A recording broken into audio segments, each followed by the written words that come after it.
Oh wow! Not right now. That's a little bit daring, dude. Right, the second you're gonna say quiet on set, like holy shit. Quiet on set. Mm-mm-mm. You said it incorrect. You said mm. It's mm. I water in my mouth. I did it.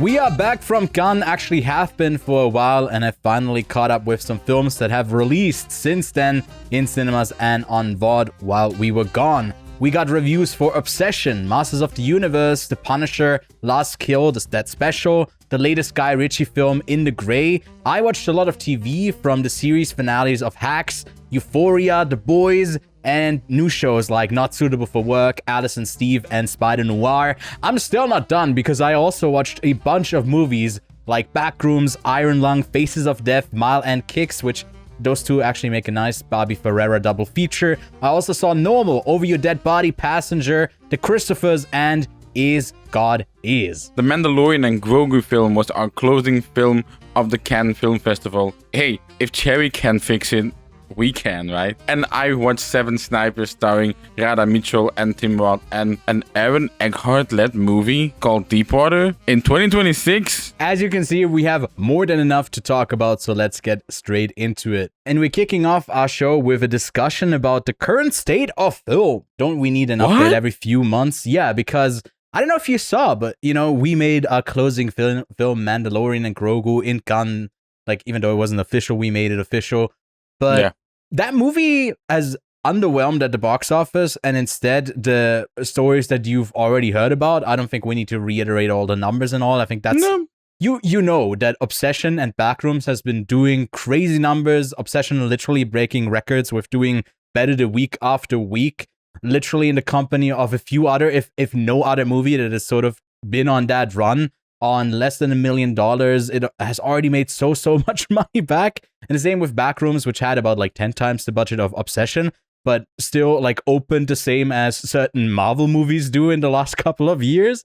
So it's been surprising to see that shift from filmmakers that are, yes, young, but also are coming from the creative space of something like YouTube, or Curry Baker from Obsession, like talked about, specifically TikTok being a place where a lot of their stuff, they were chasing sort of the popularity with all of their skits, but they've had their start on other platforms and made a name for themselves and have sort of worked that into making these feature films that are resonating with especially a Gen Z audience and Gen Alpha audience specifically, with a lot of people describing the screenings having no people over 40 there, which is like, it's gonna be interesting, to hear, like, as we sort of look back on this, how much of the theater etiquette is not like something that younger audiences are familiar with, and how much that bothers people who are there, or if you're just like sort of in the midst of like-minded people who don't really care. Because you hear the experiences of like these classic films that have made a great impact, like in 2001 back in the day, people walking out, but the people who were there who were like rowdy, everyone smoking. As soon as like that title score comes on, also Sprach Zarathustra or something like that, everyone shut up. Like Spielberg recently talked about that on the Rewatchables podcast. Yeah, I was wondering if you listened to a specific podcast episode that I totally have not heard anybody else raving about on social media. Yeah. Oh, it was a great podcast episode. But what do you think about all of this success? Like, or this? Do you see, like, I think we are at a point where like it's shifting, that like these old guard, especially also speaking of Spielberg, has a new film coming out that we're discussing next week that could very much like underwhelm at the box office, while these other films still succeed. As this like a new generation of filmmakers who approaches things differently is like on the upswing. Or maybe it's just like this year where it's big. Like, what do you see? Is there's a future indication of something that's shifting in the industry? I think it's a combination of two things. First of all, it's an untapped audience. You know how oftentimes we are talking about how certain movies are tapping into an audience that just doesn't go to the theater. And sometimes these events cause that audience to go to the theater. Whether it is something like Barbenheimer, right? Whether it is something like, I know it's kind of crazy, like Five Nights at Freddy's. I mean, that shit was a huge win at the box office. And with Obsession and Backrooms, you now have an audience that doesn't really go to the theater, and all of a sudden they see these young people and they're like, oh, hey, yo, let me dive into that. So you have that untapped audience, and then you have, so like the modern audience, I should say, and then you have the old classic thing of word of mouth. Hey, have you heard of this movie? I mean, I teach tennis to, teenagers. Even them saying like, I really want to go watch that Obsession movie. Hey, it's like I don't talk movies a lot with my children, with my students. Like I try to separate that, but Yeah. even there, that barrier broke there. Wait, was it something that you expect with like the Minecraft, Super Mario? Was it there as well, or was it just like not different? really? Not really. Not really. Yeah, because there is like it's marketing. Like I mean, there are kids that come to the tennis lessons like in Xbox t-shirts, with PlayStation sweaters and everything. Yeah. So like they're naturally gonna hear about that stuff. But something like Obsession, something like Backrooms. And Backrooms haven't even released here in most of Europe, Obsession, I think. Yeah, Obsession hasn't released for me yet. It's also coming out the week after Backrooms here. So it's got to be interesting to see if it does well, because it's only had specialty screenings and has already done super well in those markets, or at least in the French-speaking part of it. Like, it feels like it is translating all across the globe, not just like a US phenomenon. But it's going to be interesting to track it as it releases. Can I say, though, well. I do really like the double feature title of Back Session. That is a good one. That is a good one, yeah. And like we said with the YouTube, it does feel like the dawn of a new age in terms of filmmaking.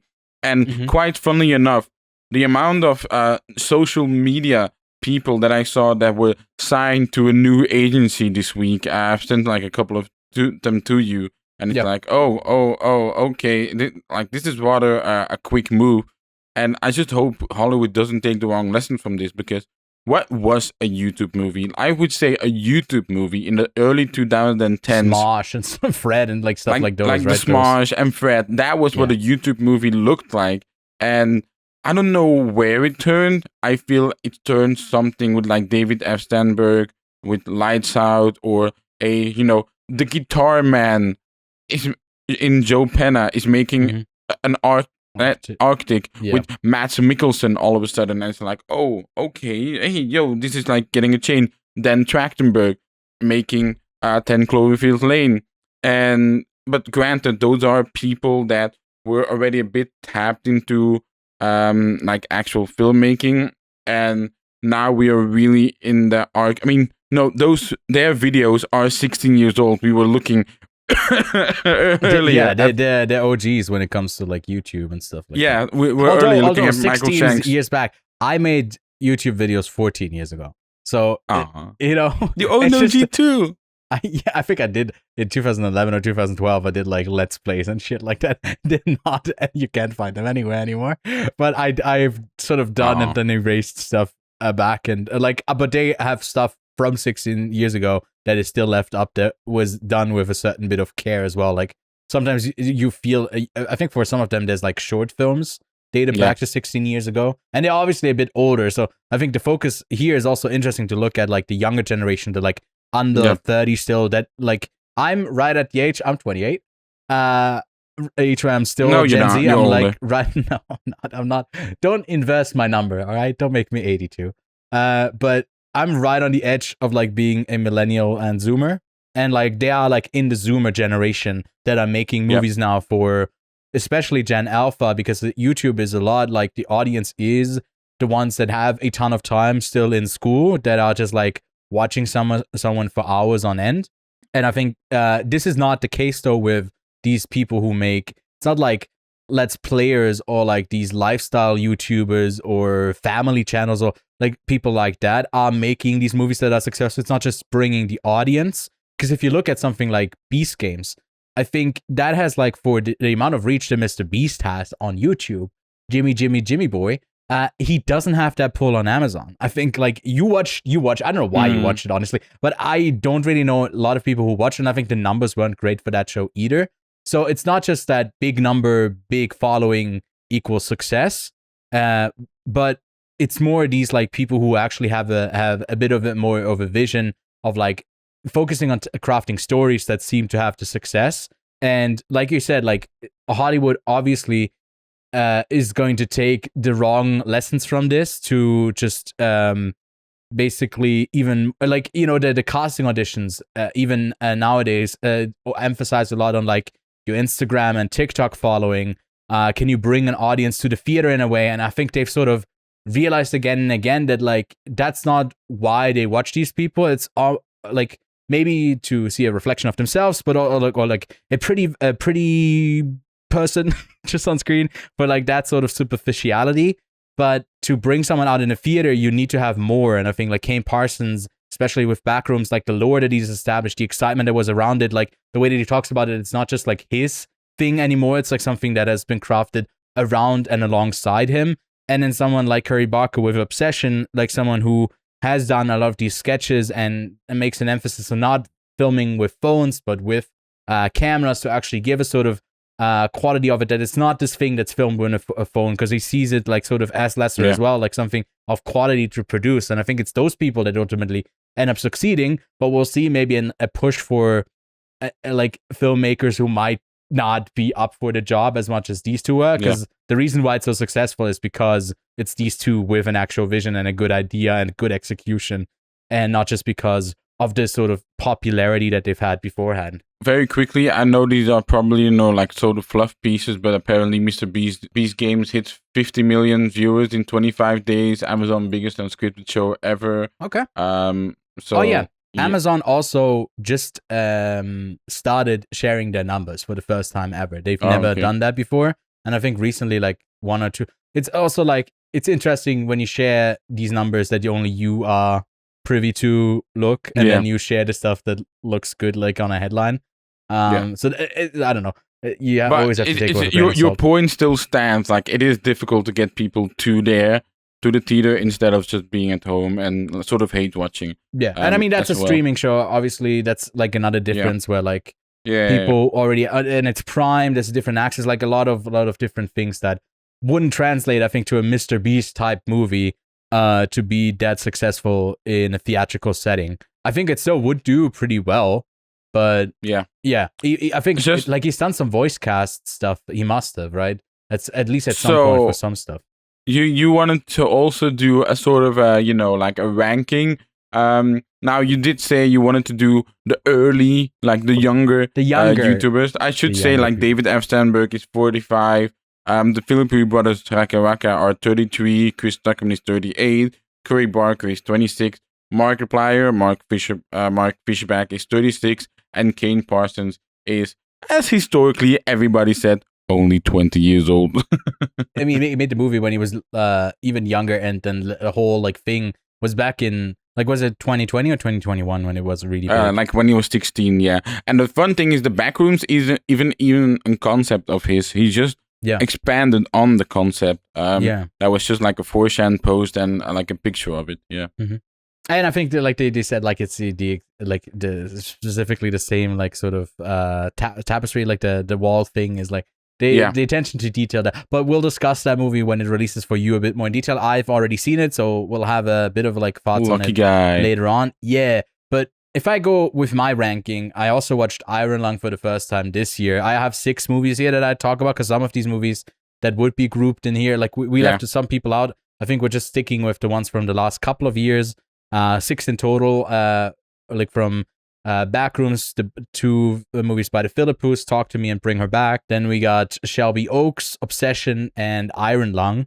And my ranking from worst to best would be Iron Lung at the bottom, then Shelby Oaks, then Bring Her Back, Backrooms, Talk to Me, and Obsession, I think, does rank at the top for me. What about you? I think you have like maybe 1 or 2 films that you've seen that you can include in I've your seen ranking? 4, so I haven't seen Iron Lung yet, and I haven't seen Backrooms yet, but I will mean, by like, the time. I mean, like, you maybe have a few more YouTuber films. Well, that you've I would seen. add Lights Out, but I'd have to add rewatch Lights Out. I would add Arctic to it as well, even though, again, it's not a horror movie, but it's kind of a thriller. You know, this survivalist nature setting that Mads Mikkelsen is in. And you have 10 Cloverfield Lane with Dan Trachtenberg you could add as well. But of these movies that you mentioned, I would say Bring Her Back is the best one of them all. Yeah, you really like that one. And yeah, for the others, like, do you wanna? I would do Bring Her Back. I would do Obsession, Talk to Me, and Shelby Oaks. Mm-hmm. Yeah, that's fair. And I mean, you got a 3 solid movies at the top, and then Shelby Oaks was rather disappointing, unfortunately. And yeah, I'll talk about Iron Man in a second. It's when we talk about those movies as well. It's Obsession is the lowest budgeted one, but there are also some things that come in play. Obsession, I had like a lot of volunteers to be able to get that low of a budget. Like you have to you call in a lot of favors. You have to really. I think there were like 25 people, right, who were like working on and like on a set. really crew skeleton. Yeah. So like it is definitely a combination of factors to be able to get that budget. But then you also have to know, then the movie got bought for 10 million, and then you got marketing costs. So like there are some additional costs to that. I feel like Obsession really is like as a whole, like $10 to $50 million, including the distribution thing and the marketing. Let's bridge on over to our discussion and our review for Obsession, and I think we'll actually do a spoiler review for that movie. Well, I guess we'll warn you again. Kevin, can you give us a synopsis for Obsession? After breaking the mysterious one-wish willow to win his crush's heart, a hopeless romantic finds himself getting exactly what he asked for, but soon discovers that some desires come at a dark, sinister price. This movie starring Michael Johnston in the Navarrete, who has been shown to be a phenomenon. She apparently was a Twitch streamer as well. I don't think she'll stream anytime soon anymore after her rise to stardom. And you also have Cooper Tomlinson, who's basically best buddies with Curry Barker. I would say, Cooper Tomlinson is the key to Curry Barker's appeal, to say it like that. Yeah. Obsession. Let's talk about it because nobody else has. I honestly, I'm old, so comparatively to the audience that like is seemingly carrying the word of mouth for this, I honestly haven't seen a lot of like organic word of mouth. I've just sort of heard the success it has at the box office. I don't know if you saw a lot of posts about it that were like, I think it is like that sort of friend group-esque thing where like it has that really organic word of mouth where people are talking about it. It is interesting that it happens mainly with horror movies, that a certain audience who's like maybe also just about old enough to get into these screenings or maybe sneak in, or like it seemingly is a movie that is driving out people as part of like a friend group probably to go see this stuff. And I think that's really nice what it creates here overall. And that's not to undercut that this is a really solid, well-made horror movie that has an incredibly well-done lead performance by Indy Navarrete.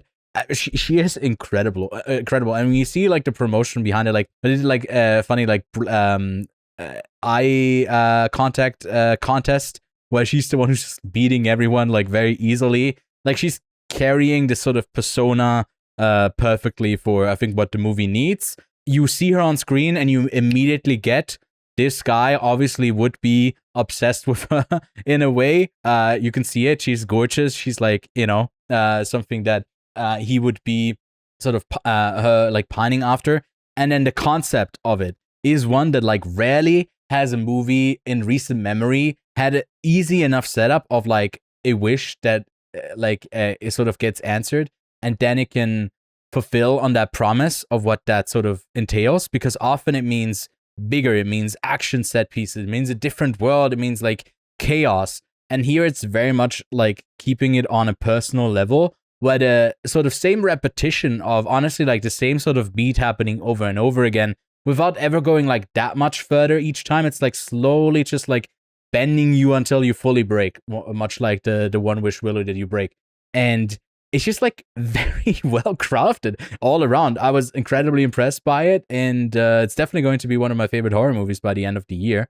But what do you think? Out of all the films that we have talked about, I think Curry Barker profited the most of the content that he created to be able to create such a successful movie in Obsession. Mm-hmm. And you can feel that because it's sketch comedy, and sketch comedy doesn't usually move the camera that often because then it turns into slapstick comedy. And you can really feel that when the camera is static, he's able to keep the scene riveting because that's what you have to do with these sketches, on shorts and all that thing. And I was really impressed with the way that he can keep reeling us into the dialogue, into the scene, because that's what you have to do with sketch comedy, and especially online. So with That's a Bad Idea, which I have watched a fair amount of. And I should also mention, Cory Barker has made a short 1 hour found footage horror movie called Milk and Cereal that was made seemingly for $800. Not even $1K, $800.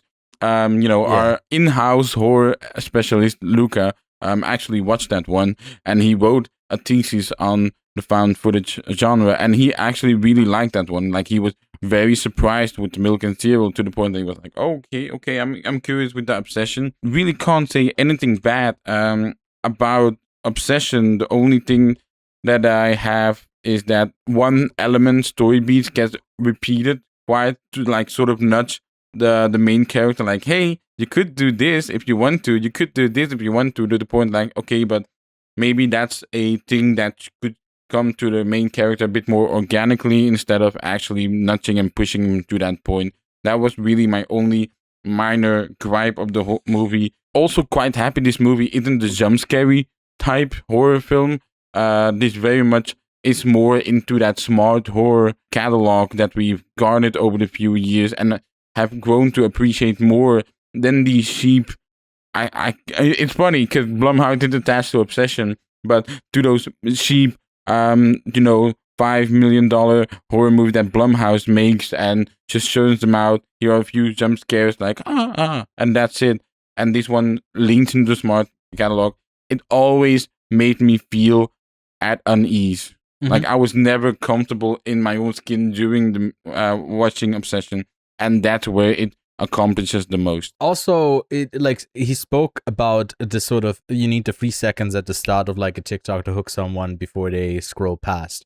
And also on he talked about that on the Big Picture, that it's basically the way that you go about like hooking people over and over and over and over again is like how you craft sort of these scenes that ultimately feel rewarding. But I think what you can lose there is that you end up crafting these hooks that don't like pull on anything. You just have a hook that sort of intrigues you, but if you don't pay it off in some sort of way, then that's the sort of lesser stuff that doesn't lead to. And I think like one of the big fish that we reel in with our hooks is just Indy's performance. And like that being grounded by Michael as well. Like the way that they like sort of this push and pull of like his exasperated, like really losing it face of like a guy that is like, you're sort of on board with like, not on board, but you get his decision making and you sort of like, oh, he's just naive in this moment and obviously wouldn't believe that it would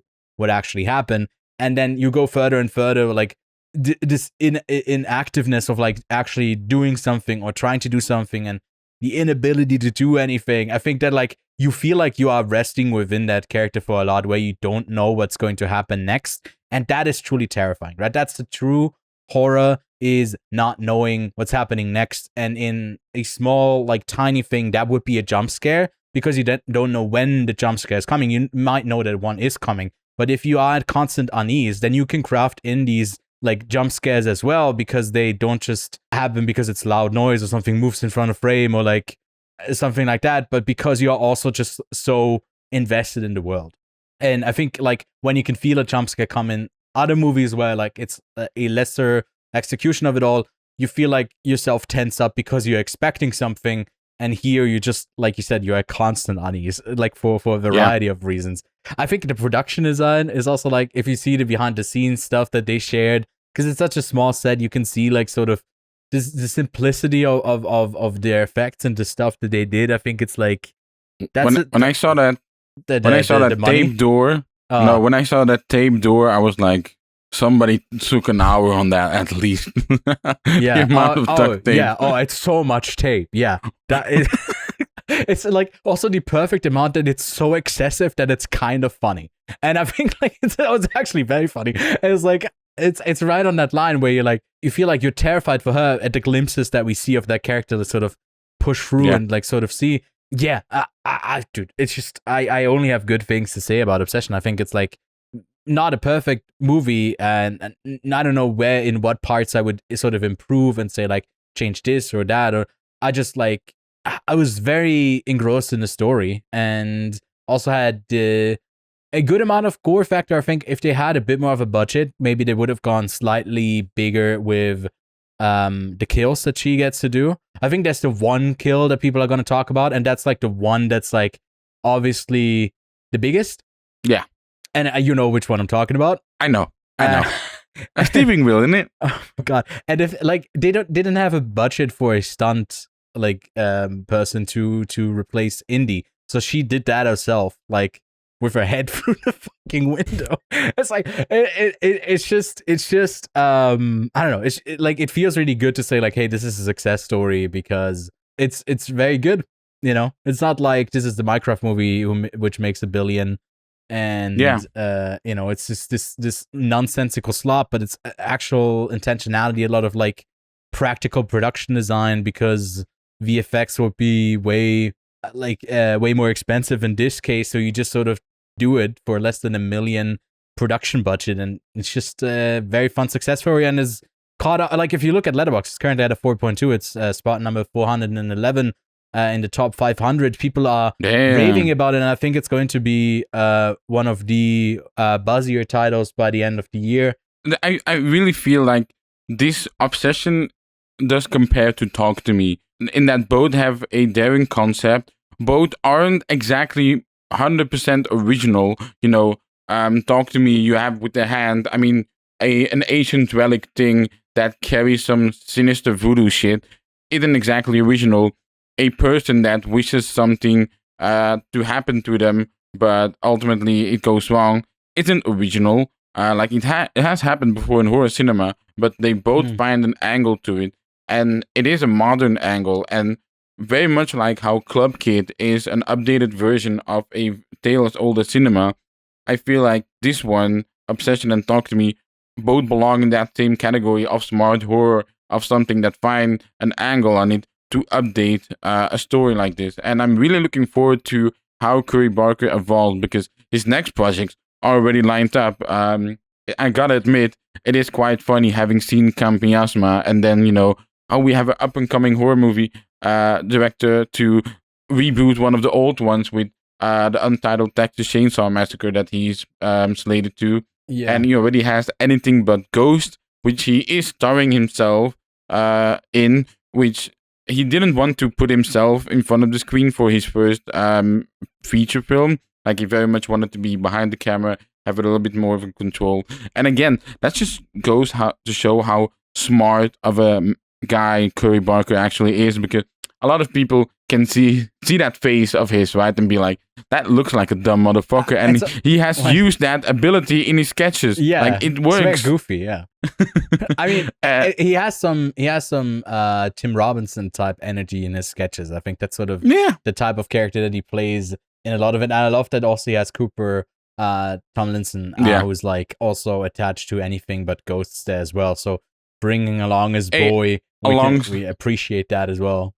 Alongside who as well, Aaron Paul and Bryce Dallas Howard. I mean, again, when you got people like that backing you and being like, I want to be there, it does remind me a little bit as well like Cooper Rave, you know, also a very young director, and then got you know, someone like Dakota Johnson in his next feature, and Mark Ruffalo in his miniseries. Again, like older people that are like, you know what, I want to back this guy for his next project. I'm happy Hollywood is doing that, but I'm also sort of afraid that Hollywood could learn the wrong lessons from it. Like, who's now the next Curry Barker? And the difficult thing about it is, well, who is that? Like, we don't have the answer. It's not like they are misled in going after that. It's just the question of like, okay, how do you find these people?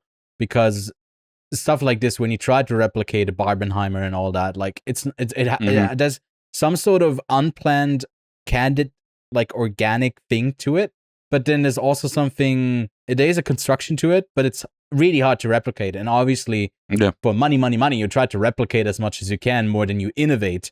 And I think a lot of it comes from this personal innovation. Like I really loved how these two, Kane as well, talked about like the use of AI and like obviously don't want that. Like if it's not something that he's making or expressing himself, then like why even make it in the first place? And I think that new generation of filmmakers is going to resonate around that, when I feel like if you ask probably some obviously AI startups, but older people, they would say, oh, the possibilities are endless, right? With phones, everyone can make a movie, which is bullshit. It's not like everyone is making phone movies that were in theaters. It's always like such a reductive thing. And I think the same would happen for this generation if it weren't for these people that are making great movies. That would say like, oh, AI enables even more people to make movies, which is like, again, it's wrong. It's just wrong. People are just expressing themselves in other ways. And I think also reiterating on, like you said, like with Backrooms as well, it's not something that even spawned from his idea, but he took something from it.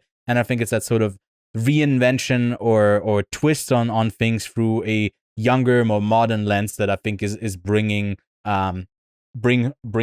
people back into theaters, hopefully a bit more consistently. But this is sort of a spark right now. I'm really curious to see if we'll have other success stories with, the bigger movies that pull in a lot of like the younger male audience as well, with like Dune and The Odyssey.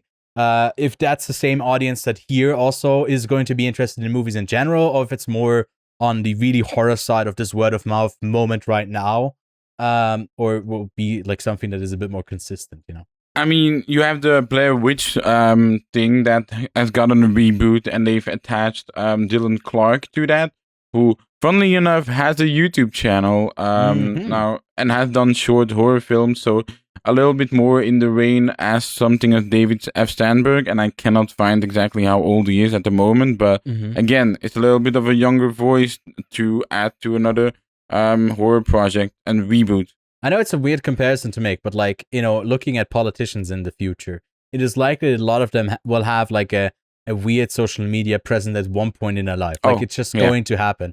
And I think this, like similar with filmmaking, it's going to be very unlikely that people who aren't expressing themselves already on a free video platform like YouTube or on TikTok, that are not going to have that presence when they become ultimately like filmmakers. It's very unlikely that someone's a recluse and just like doing stuff doing stuff themselves without any sort of feedback. And I think that's also what they talked about, especially Curry Buck, is like, the reason why I get to make these movies is because I've made movies before. I've made like countless amounts of movies, short films, all of it. Like, and that's like sort of you make like 5-6 movies, and then like hopefully one of them is ultimately the one that's going to be good. And then hey, here you got a budget behind it a bit more, and you get to make a movie like this.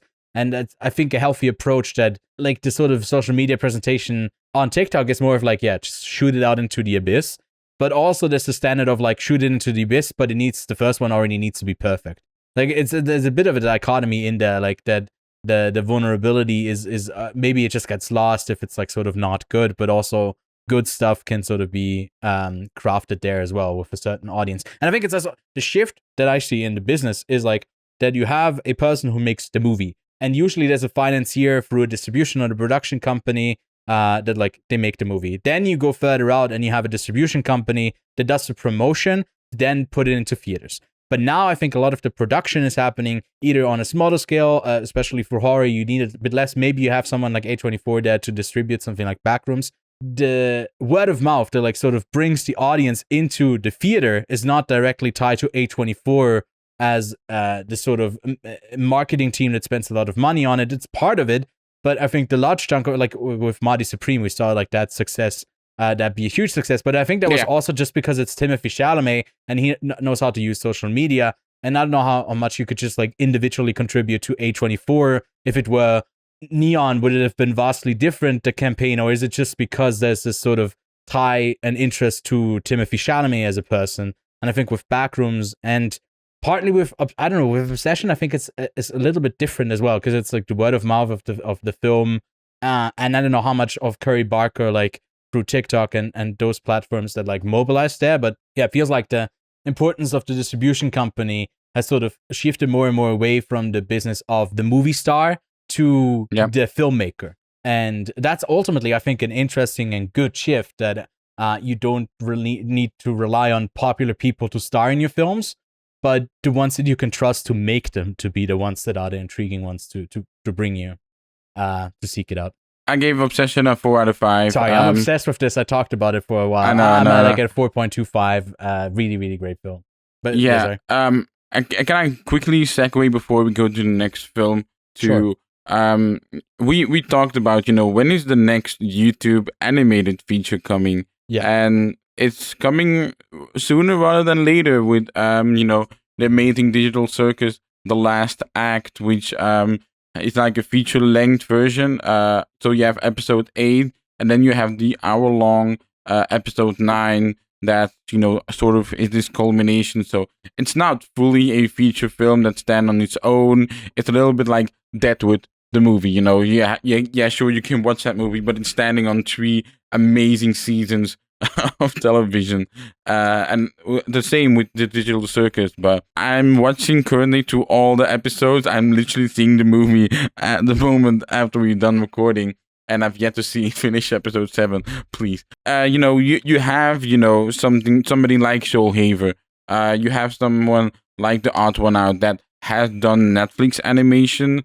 But again, animation is expensive, and while the YouTubers do manage to do it with their own teams and their merch and very much appealing to kids' humor, now you have the amazing digital circus, which really lives in that space of, those young Cartoon Network shows that we watched back in our day. Yes, now I'm sounding old, just like Ewan, but they were quite raunchy, and you wouldn't be able to show them now anymore. And I feel like the digital circuit is taking that type of, era of cartoon writing and modernizing it once again. Like, I'm using that term, but it really is modernizing it with really beautiful computer animation. And yeah, I'm looking forward to how they wrap it up. And I guess it would qualify as a, YouTuber animated feature film. I mean, hell, can I just say, it made, so in America, it made more money on Thursday than Backrooms and Obsession. So it's another YouTube phenomenon. It really feels alongside with Iron Lung, like we're living so far in the YouTube animated year.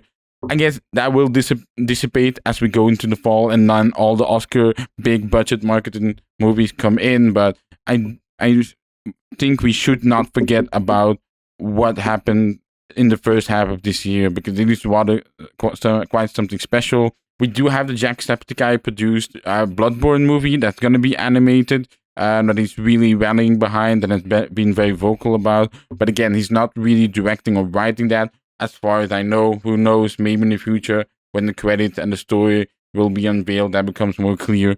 But yeah, I'm looking forward to this real new digital era of YouTube to filmmaking transition that we're going through. It's exciting because we thought the next big thing is just games, and then the Philippines did turn down Street Fighter, which I think would have been exciting for them, but they're just making a sequel for Talk to Me, and I don't know. I think they still can make more stuff, but especially from where they came from with Australia, crazy place, but also their like stunt stuff and doing the stunts themselves. It's 30. They're both 32, right? But it's crazy that they're 32. They behave like 23-year-olds. The way that they just like jump around everywhere. They're fucking crazy.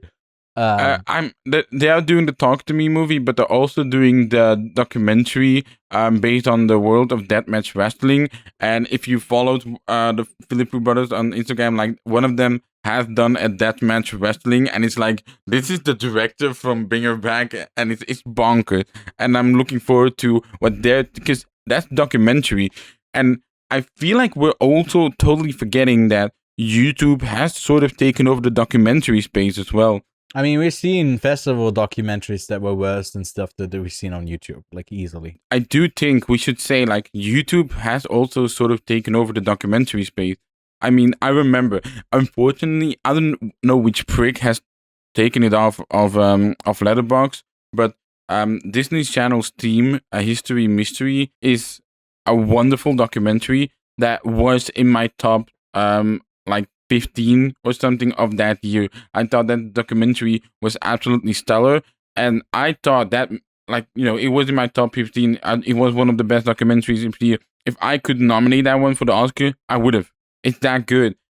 So we really shouldn't only look to YouTubers in the horror genre, but I really think we should look at just wherever in the genre, in different genres, we could use something refreshing, something modern that people from the YouTube space can offer in the theatrical or feature film linked. And maybe they don't want to do that jump. They're comfortable in their own boxes. Totally fine. If you have your audience, you keep growing. You do you. But I'm really looking forward to other possibilities as well outside of the horror genre. I think for YouTube documentary specifically, it is so great to have it at a platform that is monetized, that you can specifically speak to. And these documentaries are often very long, so you can have the ad space to actually recoup the money that you probably, like, they can be profitable by themselves, and you don't need any sort of like it would be sort of nice to maybe get a premiere for some of these films. But I think that you already have, that's the thing I was talking about, like, you bring the audience yourself, right? For digital stuff, it's obvious they are subscribed to you, like, specifically, and then it's just a question of the success. Like, you brought Odd Ones Out, which is a Netflix thing, and then you don't really see, like, okay, where does his audience go over? But more like, here you have a phenomenon of people going out to theaters specifically for these movies, like breaking that barrier of where they would consume it. And I think that's going to be, like, interesting to see, like, how that develops. But just as much as you can see in these, like, niche spaces that are filled with that content specifically directly to viewer, that goes a bit overlooked by Hollywood. And maybe if they take notice more of that sort of stuff, right, to bring it into theaters as well, to, like, get their share of the pie as well. But it's interesting times we live in, and I think a couple of years back it felt a bit more depressing and bleak, and I think this is sort of an upswing of, like, oh no, look at this potential. We have people left that are great, interesting voices to follow when it comes to film, and they were maybe not the ones that we expected, and didn't see it coming. Exciting times. You know what else is exciting times? Pulling out my sword and saying, I got the power. Or that. Or I hope this movie, sort of flops the box office, because I needed to for the fantasy box office thing that we have going. Yeah. Are you my soldier or are you my Travis Knight? Why not both? Anyway. It can be all of it. All right, let's talk about... You're the master of my universe, Kevin. After being separated for 15 years, the Sword of Power leads Prince Adam back to Eternia, where he discovers his home shattered under the fiendish rule of Skeletor. To save his family and his world, Adam must join forces with his closest allies, Teela and Duncan, Man-at-Arms, and embrace his true destiny as He-Man, the most powerful man in the universe.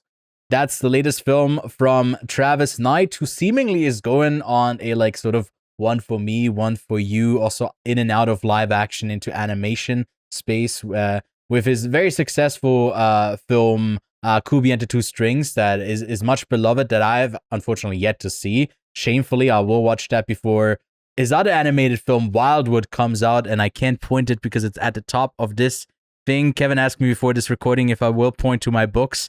It's out of frame, but I got the Wildwood sort of trilogy of books that I'll read before that movie releases later this year. So it's a big year for Travis Knight, who also made Bumblebee. But we're talking about Mattel's Masters of the Universe, that company on a tear to basically dominate the toy-based film adaptation market, as they own a lot of that stuff. It's a mouthful. But this one has a large history dating back specifically to a period in the 80s where Masters of the Universe and He-Man and She-Ra was, like, all the rave that both of us are too young to have experienced ourselves. I know you call me old all the time, Kevin, but I'm not that old. I actually have never watched any of the TV show. I didn't watch the Dolph Lundgren movies. I've not seen anything. This is my first touch point with He-Man, which is a great thing to touch.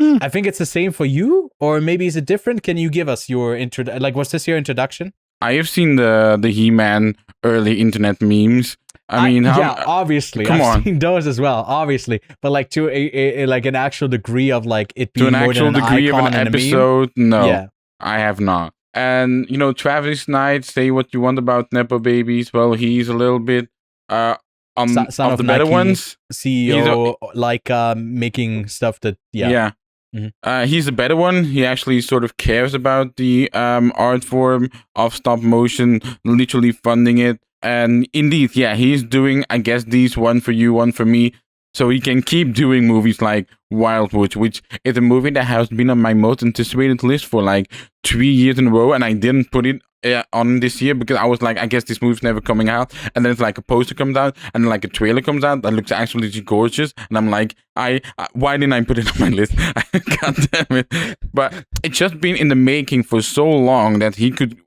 go off, I assume, and make this movie, Masters of the Universe. Which, you know, Mattel. Let's start with Mattel. Mattel Studios.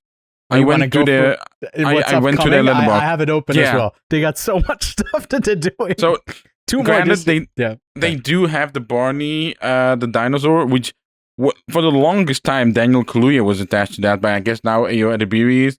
They have a Polly Pocket movie. No clue what that is. They have a Matchbox the movie, which seemingly has a poster. I don't know if that's like a fake one. It does come out this year. Yeah. Okay, whatever. Race car stuff. Sorry, are you not informed on the Mattel cinematic? Should I host this section? Or? Oh, it's Sam Hargrave directed this. Yeah, that one's also like this. Masters of the Universe has Amazon attached. Matchbox has Apple. Barney has A24. They have sort of like the Barbie thing with like an American Girl thing, which Paramount is attached to. Amazon is doing Bob the Builder with Anthony Ramos. There's a Hot Wheels movie that they're doing, directed by Sean M. Chu. That one has Bad Robot and Warner Brothers attached. Major Matt Johnson, I don't know what that is. Paramount is attached to that. Monster High by Universal. Polly Pocket, Amazon. Universal with Rock'em Sock'em Robots starring Vin Diesel, which I think has been talked about for a while now. They got an Uno movie. They got, I think, a Magic 8-Ball movie. Wishbone, Viewmaster. There's so much No, you and I just saw Tony the Tattooed Man. I went to see who the director is, Tracy Lehman. Tracy Lehman, yeah. Director of Bob Trevino Likes It. I'm like, yeah. The gag of which Barry, I think it was. Yeah. Barry, of like the director of Coda being like, I'm doing superhero slop now. Yeah. I hate how relevant that joke is. And I remember Red Letter Media as well doing this, like, oh, let's make a movie. Let's do this and that. And it's like, oh my God. I love how we are talking about, you know, the YouTube and the video game thing, which can be very exciting. And now we're in this thing. Oh my God. We really went from pure bliss to absolute agony. Everything that I mentioned, apart from Bob the Builder, is all live action as well. I know. Like, it is a sort of a weird thing where we had like these. Have they seen how popular the Paw Patrol movies in cinemas are? Like, you can do it in animation. You can do it. Yeah, I don't know how many people would care about. Like, I think the racing stuff translates well to like live action. Yeah. And I think most of the stuff does work in live action of what they're doing. I don't know what the fuck the Magic 8-Ball movie is going to be. And that like one with Major Matt Johnson does, it's like a astronaut thing and have Tom Hanks attached, which does make sense. He's like an astronaut. Like an 8-Ball movie, I can sort of see like a Jumanji type like level maybe. But what the fuck is the Uno movie going to be?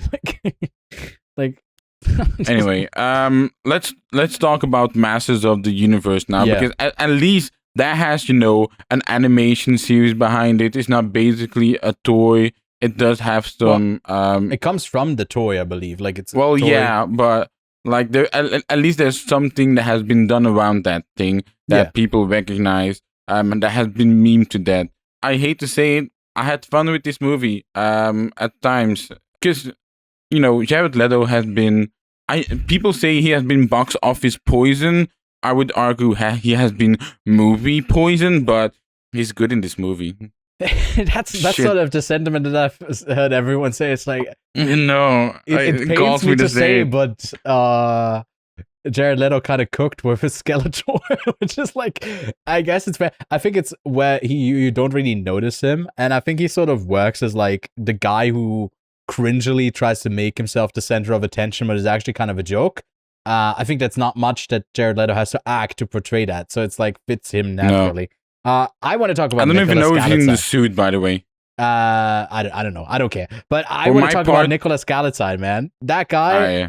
I'm ready for his takeover. A couple of years back, I think I had it.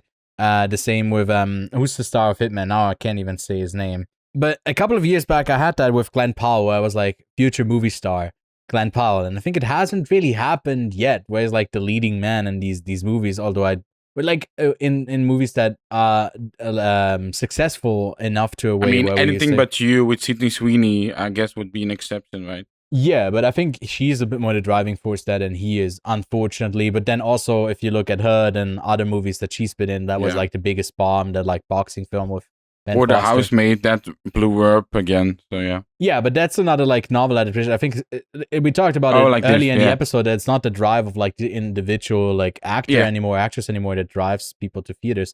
But I think Nicholas Gallatside is someone who, if you look at his filmography so far, like I've loved him in basically everything he's been in.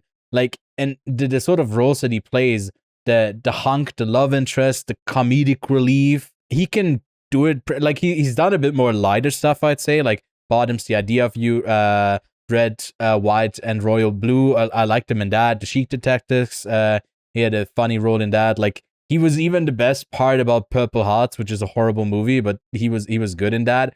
I don't remember him in like the Cinderella that is led by Camilo Cabello. He was in that as well, and he was pretty good in like 100 Nights of Hero too. So I basically liked him in everything he's been in, and this is no exception. It's very funny that like the He-Man power of like I got the power with the sword is supposed to like transform him into someone who's more buff, but he's not fooling anyone. It's like when he's there and like on Earth, he looks so incredibly buff. But yeah, what did you think about this take about like, because it's very interesting to have this sort of movie come out in 2026 that is so focused on this masculinity that is resolved through like sort of fighting. But I think in the because it was a kids TV show, like he never used the sword to actually fight people. So obviously it's a very PG show where he like at the end of the show there was like a lesson to be learned at every episode that you address the audience in a way and say like this is what we learned. Type of thing. It's sort of an exploration of masculinity through this like obviously very blockbusterish thing where he's bringing the antithesis of here through the HR speak of resolving things with words instead of fighting, but it ultimately always leading to fighting regardless. I think this movie sort of stuck in 2017 a bit with its comedic style and the MCU like jokes that I had the biggest issue with. Other than that, I think it works. Like it's pretty entertaining. I liked it. But it felt like a Phase 2 Marvel movie, unfortunately, a bit too much, where we've sort of aged out of that or grown tired of it, specifically because we've been so oversaturated. And it just feels a couple years too late to really catch on to an audience. So you are going to get repaid with your box office pick here because, you know, to make its money back, it needs to make like 450 or 500 million. And I don't think it's going to leave that sort of splash at the box office. And yeah, it's also like hard to say like who this movie is specifically for. Like, are you trying to get a new audience to it, younger, like teen kids, or like someone like us in their 20s? I'm still in my 20s. Or you want to get the audience that initially watched this when it came out in the 80s, or them with their kids? Like, and I think it's not really clear from the movie itself who it wants to be for. But I mean, there's a lot of like that comedy in there, right? They're very tongue-in-cheek, very like sexual jokes that might not every kid would get, but like, which was the more enjoyable part for me. But it's not the 2017 movie I was thinking of that you were referencing. I'm thinking about King Arthur, Legend of the Sword, because I feel like those two movies have something similar going on.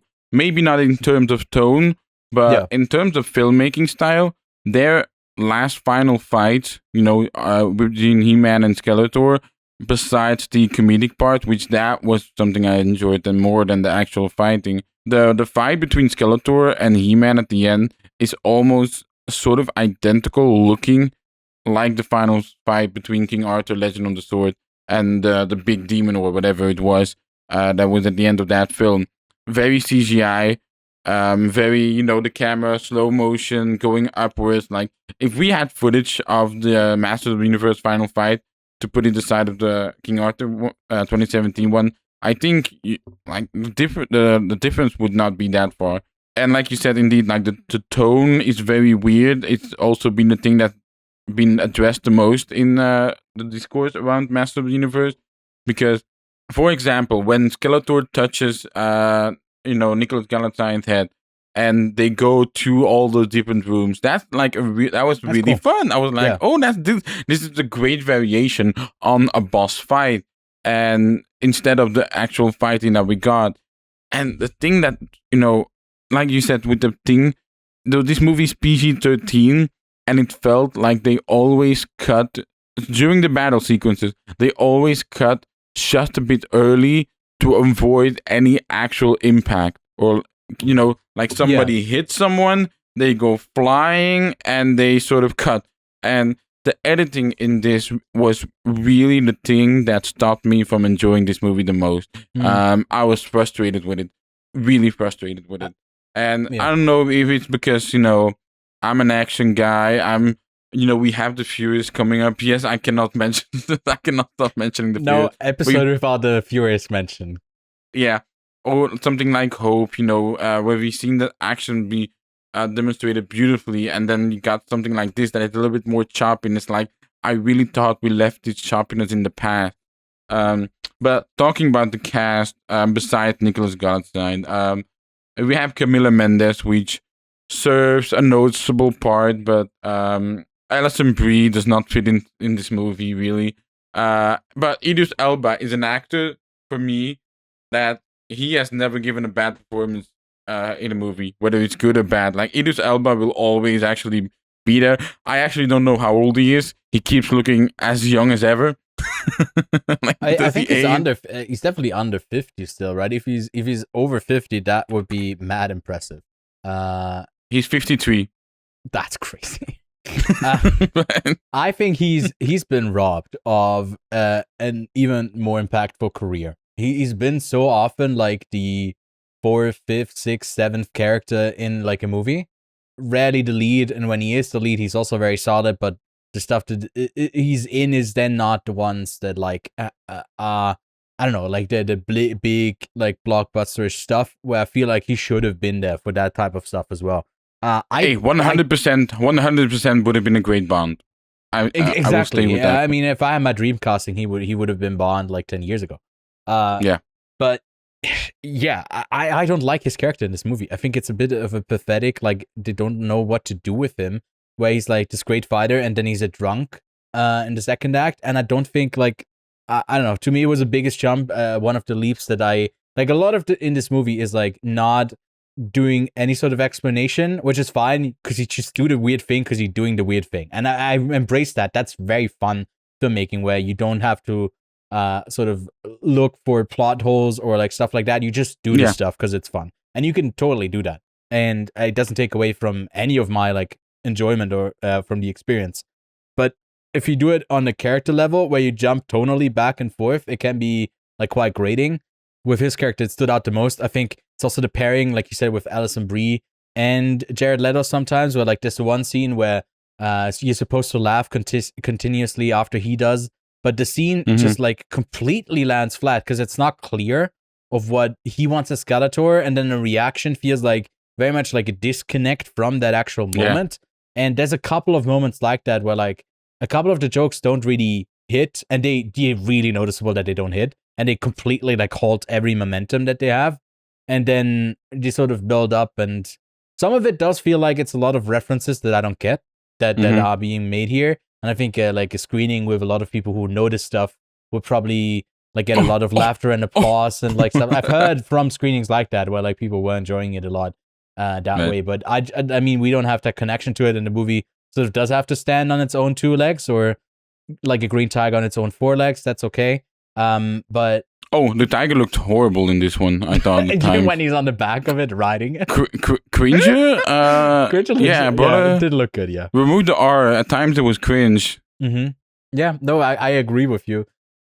Dude, I think it's like a perfectly serviceable story where a lot of studio notes were given out of what was important to tell this sort of story. You can feel that.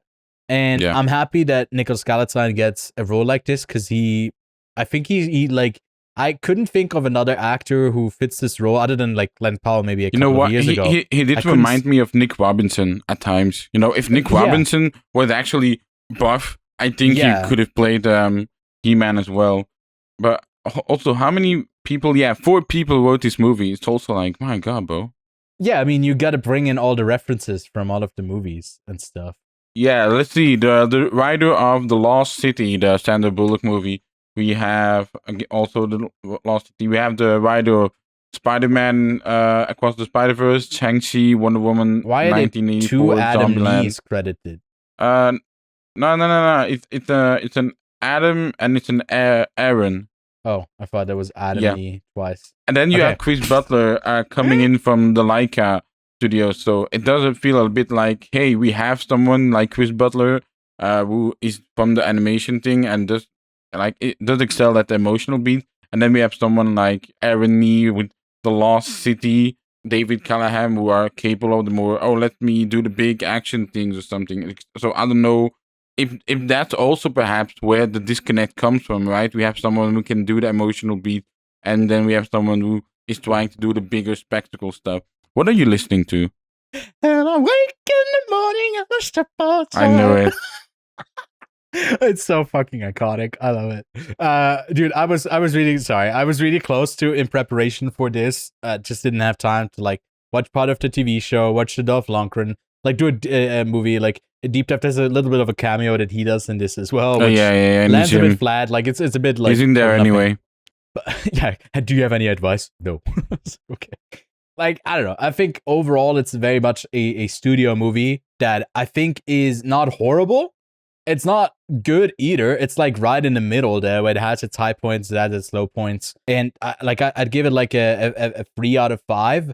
If it wants to have sequels, like the tease of She-Ra at the end, then the post-credit scene and like other stuff that I think there was like 1 or 2 other things that I don't know what they were alluding to. I think a lot of people already talked about this and the hype for at least the online resonance with Dungeons and Dragons. If that movie flops and doesn't get a sequel, then like what about this? Obviously, it's tied to like a franchise more than like a game.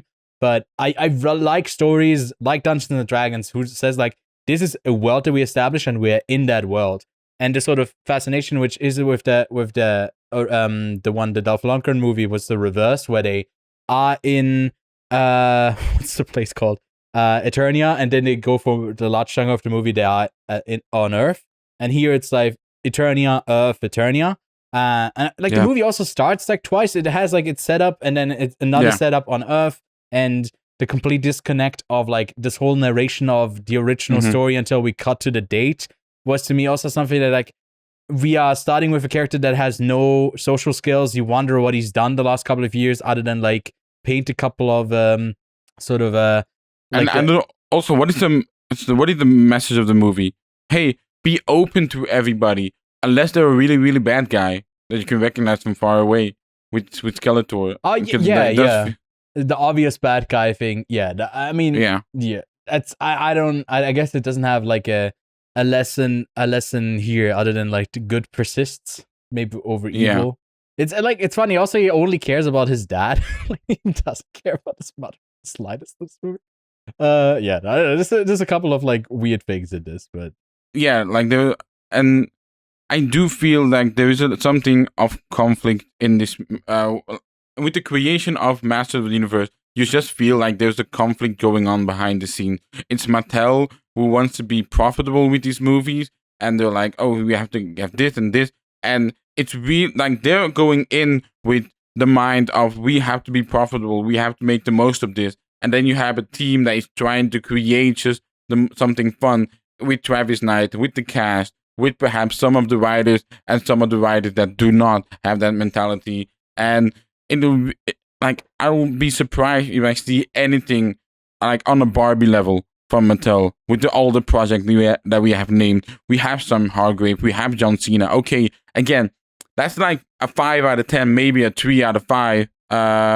for me that I'm like expecting going into my mind. I do not see how you make that, how you make a Mattel movie go above that bar. I really don't see that happening in the future. And, hopefully I'll return to this in the future and I'll be wrong, but.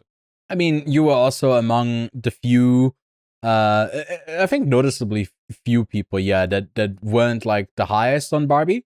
And like that's I still give it a 3.5, like a 7.5 out of 10. Oh, I thought you said like, I guess the hype was that high that he said like you're not on that hype. Then maybe I remembered that a bit wrong, but not like that you disliked it, just like that you weren't as high as like it's one of the best films of that year. And I think a lot of people were saying that like with the Oscar contention and all that. But like that's Mattel, right? That's like their thing of like, do they get up to that level? And I mean, I'm as doubtful as you are that they got something that resonates and doesn't make sense and has that excitement behind it. But again, we might look back, like you said, in a couple of years and they're the biggest studio all around the world. Like it was that a couple of years ago, we felt that like Lego was on that upswing where they are investing massively into entertainment.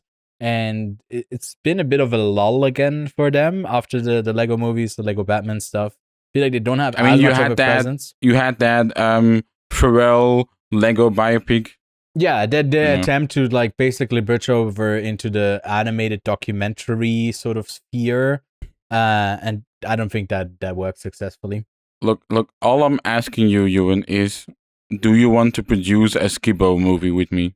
Because that is Mattel. do you want to do it? Let's do it, dude. Let's create a Skibbo movie, yeah? And it will just be, instead of doing Skibbo, it will be the spin-off from the Uno movie, so we have to wait until that movie comes out.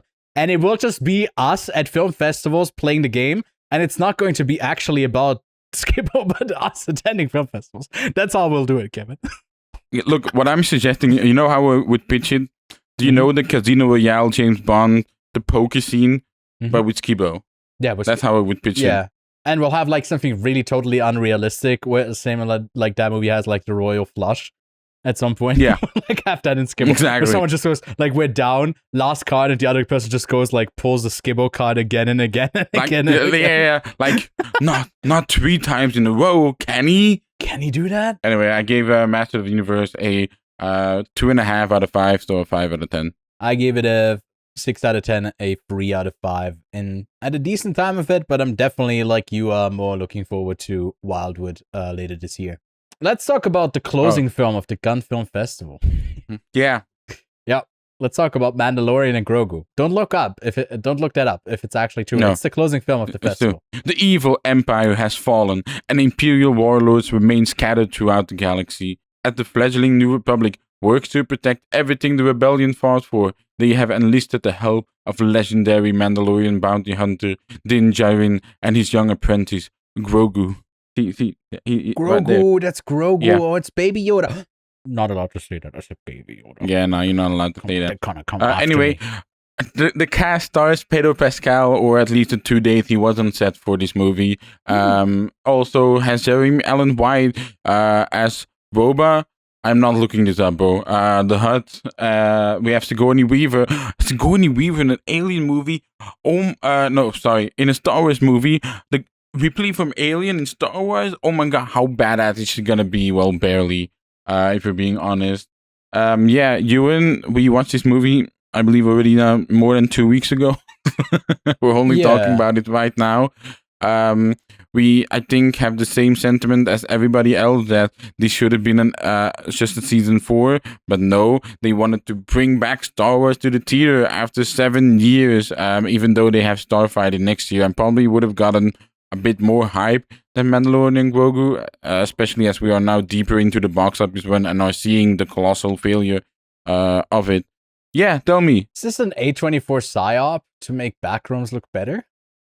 Maybe. It's the long run. Jon Favreau is actually like cooking it up that way. Dude, it's been interesting to see the shift of like faceless director Jon Favreau doing like Lion King into this. Did he do anything in between? I don't think he did, right? I mean, he did Jungle Book, right? Yeah, no, I mean in between. I think Lion King, and then it's been a 7-year break for him. Is that right? I thought he directed the sequel. No, the sequel was obviously no. The sequel was Barry Jenkins. What a waste. But yeah, I don't know. I think this is sauceless. This doesn't have anything. The funniest thing in this movie was Martin Scorsese. I was like, what Yeah. the fuck? No, that was not the funniest thing. You know what the funniest thing was. Okay, wait, it's been 2 weeks. I don't know, remind me. The funniest thing in this movie is the Hut saying, and we will torture him for centuries because we live for hundreds of years. And it's like, what the fuck? Why do you have to clarify that up? No, okay, just to be sure. sure. I mean, it could be something, through generations and the next one. But they do live for centuries, and we do have to know that. Add that to the lore page, Kevin. Can you please make sure that it's on the... It's already added. Okay, thank you so much. There were 3 sweaty nerds before me already that went on it. It's fine. Yeah, the guy in front of us, I think, was slightly bothered that we were not taking this movie that seriously, because he was I think he was taking it a bit more seriously than we were. I agree with you. I think there's not enough to justify a full feature film. It does have sort of closed bits that it does that would have ended on episode breaks, and they did rework this sort of to fit in. But the thing is, there's no character progression in here that is compelling, or I didn't feel anyone was ever truly at risk of anything, and then of death of but then it's also the question how do you continue the story, how do you make it compelling, and there wasn't much in there. And I think the whole thing of Jeremy Allen White was so odd, the way that they went about, I don't want to be like my father, and that was the whole thing. It was I'm not like my father, I'm different. And there wasn't anything beyond that. I thought some of the action was initially intriguing, but not well done. It was pretty bad action, but it had a lot of Sometimes, it. Yeah. It felt hey, each episode we have 1 or 2 action set pieces, and then when you make it into a movie, you get 6 to 8 of them, which that's fun. But you can expect that from a big blockbuster space opera type Star Wars film. But then it also overly relies on the cuteness of Grogu and even these other little creature things that I don't know what they initially almost don't say something even in minion-esque speak of nothing, and then towards at the end of the movie they they say more words than I felt they did when they were first showing up in this film, because they've obviously popped up in Star Wars before. But yeah, I don't know, this wasn't for us, and I don't know if any of the Star Wars people are really truly in for it, especially after a 7-year-long break where the best thing that came out of it was Andor, and I think that's sort of widely seen as the best thing in Star Wars for a long time, possibly ever. And this was just the lessening quality season 3 and then the Boba Fett show. Let's not even talk about the Obi-Wan one, because that one's horrible. And even the Darth Maul animated show, I didn't see any discussion around that. So I feel Star Wars is truly... I didn't see any discussions around it. I've seen a lot of praise for it with the discussion that I've seen so far. And with it, I've seen a lot of people, because we do have Dave Filoni behind the whole Star Wars empire now, and Jon Favreau. And he's even he's twice in there. He has the cowboy hat on in the thing, and then he's I gotta be in the fighter piloting, whatever it's called. I'm not a Star Wars fan. I'm sorry. Please yell at me. Yeah, Starfighter. Maybe X-Men. And Jon Favreau is actually a good director. Oh, I said it. I know. Hey, look, he has made Iron Man. The first Iron Man is good. He has made Chef. I really like Chef. And say what you want about Jungle Book. I thought the Jungle Book live action was actually pretty good. So he has made good movies. He can do it. Okay, he has made a good movie in a decade. That's a question, Yeah, and he's very much a studio man, and maybe he's even turned a better chef than a director by now because of all the show that he's done on Netflix as well. But he can do it. I just wish that he had the enthusiasm to pull it off, and I don't think with Dave Filoni.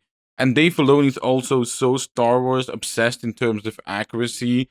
And what I want to do, characters from the animation into live action, right? That's also what he likes to do.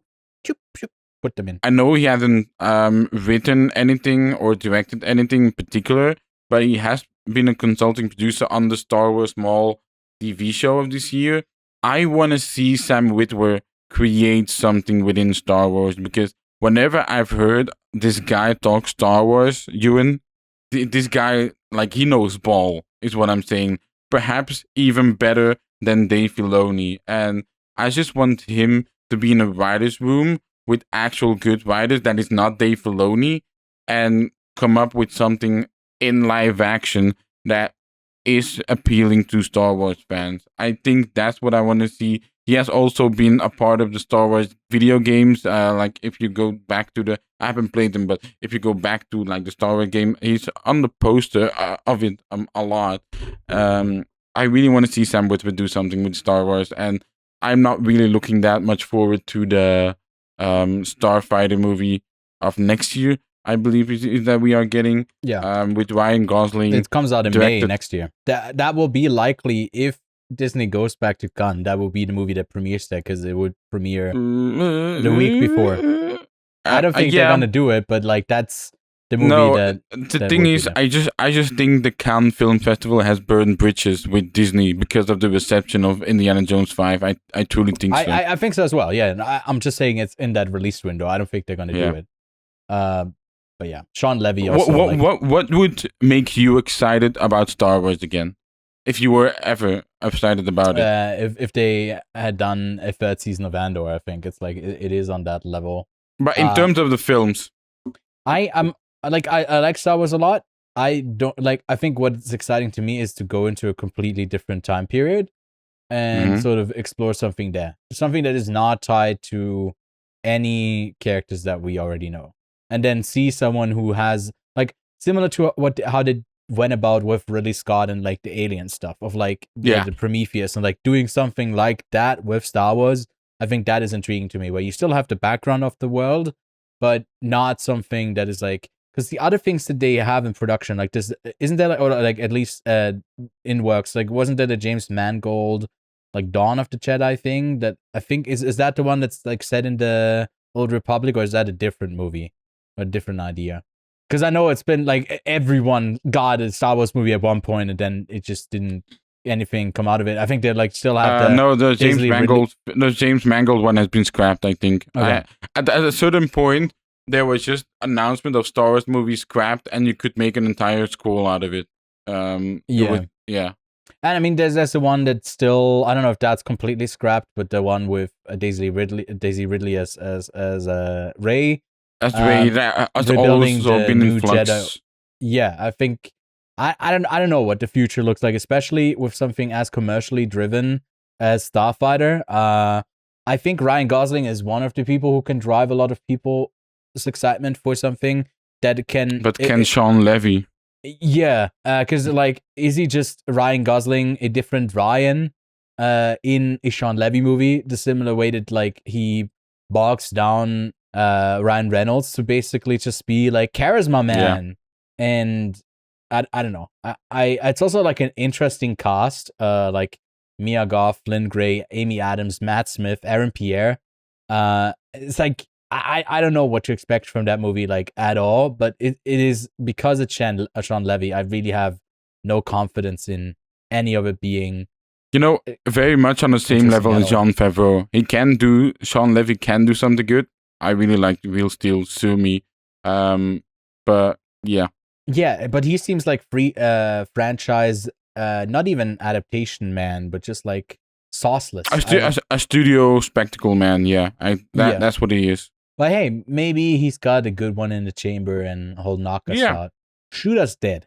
But for Mandalorian and Grogu, honestly, I'd rather talk about like Star Wars as a whole, like we did, instead of the movie itself, because there really isn't that much that is interesting. Like one or two action set pieces, like when he's down in that pit from the huts. I think that fight is like kind of interesting. But yeah, I gave it a 2.5 out of 5. Oh my god, me too. We are twinning for, again, the closing film of the Gun Film Festival. Yep. Next up, let's talk about Punisher: Last Kill. As Frank Castle searches for meaning beyond revenge, an unexpected force pulls him back into the fight, very much like Al Pacino. I thought it was out, and they pulled me back into the game. That was Arnold Schwarzenegger, not Al Pacino. But hey, Ewan, what do you think about Punisher Last Kill? As disconnected as I guess that reference is what that this special felt like. It was, to me, this was horrible. I really hated it. Oh, you watched it? I thought you didn't. No, I you missed me watching it. Oh, you didn't see my 1.5 star rating for the film? I hated this. I thought it was ass. But what did you think? Because you're the action guy. I do have a soft spot for John Bernthal as I mean, me too. But as Punisher. That's the problem. Yeah, but like the soft spot only could be so soft for so long when you get punched and punched all over, and it's just like a sore spot and not a soft spot anymore. And the action isn't even that great, or like it's not on the level as the Punisher series. Because you can easily say, just chaos. Not good. Yeah. The emotional beats, they are there. That's about it, as I can say. The emotional beats beat you, man. They're not just exactly. They beat you over the head with it. Yeah, I have nothing really to say. This really does feel more like, hey, you don't want to do your homework with like the Daredevil series and Punisher? Well, I get a feel for the guys in these 50 minutes before you watch Spider-Man, the new one. I know, right? The whole time I was like, how does this ever connect to Spider-Man? And like him in that trailer being sort of somewhat sane. And this sort of reduces him down as mad guy who lost his family, wronged a lot of people, killed a ton. Now it's sort of this John Wick 3 thing where like everyone's after him at one point. Or is it John Wick 3 or 4 where like they send out the thing and like everyone's out in the street after him? I forget which one. I think it's 3, right? Parabellum. 3. Well, at the end of 2 and then 3, Yeah, exactly. And that's what it felt like. And then the excess of just blood and gore and violence, obviously to the entertainment of us, not to like the detriment of him as a character. Obviously that too, but it didn't feel like that. It felt the excess was for our entertainment. I was like, this is such a disconnect of what maybe the Punisher character of Frank Castle, like it's a tragic guy who lost someone who's like this anti-hero-esque. It could be. And then the subversion, like for the slide, spoiler is the special. I don't like if you cared and you've seen it, but of like bringing it back with the houseless guy who like gets bullied by this very over-the-top world. This incredibly cruel. It feels like so disconnected from any of the universe that we've seen from even at the end of like this latest Daredevil season. Yeah. We are not in this New York. Like I don't know what the fuck this is. I thought like I wrote down like it's Frank is afraid because it feels like the opening of Bo is afraid. How crazy like the whole streets in New York are. Like that's LA, here it's New York, but yeah, it's all, and also the tone with the little kid in that like shop, and it was like, no, you are my hero, and like in the back, like everyone dead. It's like it's trying to subvert these sort of tropes a little bit, but then it doesn't subvert them. It forgets halfway through what it's doing, and him like killing the guy at the end. It's like, no, he's still someone who's willing to die. He's not like a hero, a clean hero character now. This was it's a miss. It's a big miss to me. 1.5 out of 5 for you. 1.5 and a 2.5 for you, right? Yeah. You still I like him too much. That's the problem, man. Hey, your princess is not a Frank Castle. Okay, we'll get a better one. Mario. That didn't make that much sense, but no. In the Gray, Guy Ritchie's latest film is now in theaters or on VOD. A covert team of elite operatives are living in the shadows when a ruthless despot steals $1 billion fortune. They're sent to take it back. An impossible heist that erupts into a deadly game of strategy, deception, and survival. Ewan, you have a love-hate relationship with Guy Ritchie, I feel like. You like some of his stuff. You don't like... I love movies, and I watch movies. And the hate thing is that Guy Ritchie makes too many of them, and I watch them all. That's the relationship we got. The guy needs to maybe stop making as many, and I did enjoy that TV show that he made based off The Gentleman. I think that was quite fun. But yeah, movies are a bit too much of the same and too many of them. I feel like whenever he has time with his project, he can deliver. I mean, with The Gentleman, with Wrath of Man, that being, out of COVID. I must admit, I like something as The Covenant. And that's about it from, King Arthur and Man from U.N.C.L.E. on. I haven't watched Aladdin, because why the fuck would I? I haven't watched Operation Fortune, because why the fuck would I? And I unfortunately did watch Ungentlemanly of Warfare, I watched Fountain of Youth, which was not good. And I now watched In the Grey. He had another movie this year out this year called Wife and Dog, starring Benedict Cumberbatch, Rosamund Pike, Anthony Hopkins, Cosmo Jarvis, James Norton, Patty Considine. I gotta admit, this is a sounds thriller. Good. It's not. It doesn't seem to be an action movie. It seems to be focusing on something.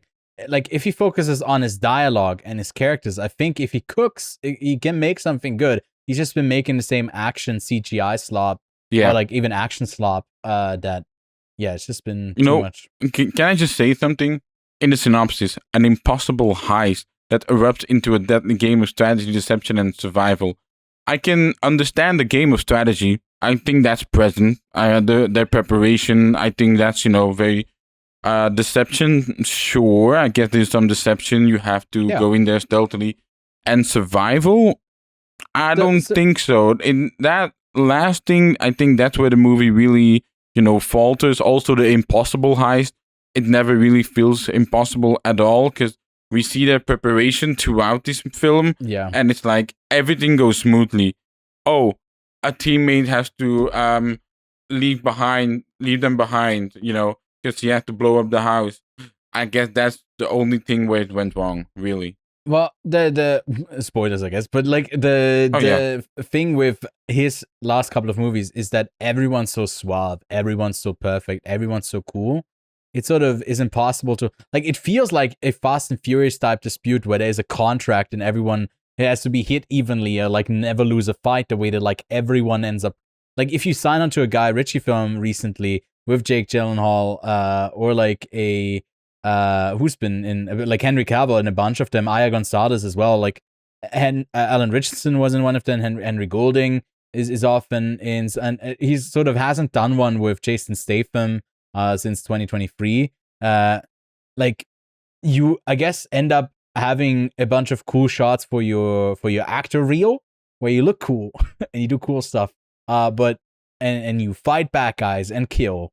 But there's not much more than that in any of his movies. And I think whoever is producing them is also just like putting them out there. Black Bear, probably. They're not caring about like any of the promo. I don't know if it's like, and it's been back to back to back to back to back. Like it goes from basically from Wrath of Man on.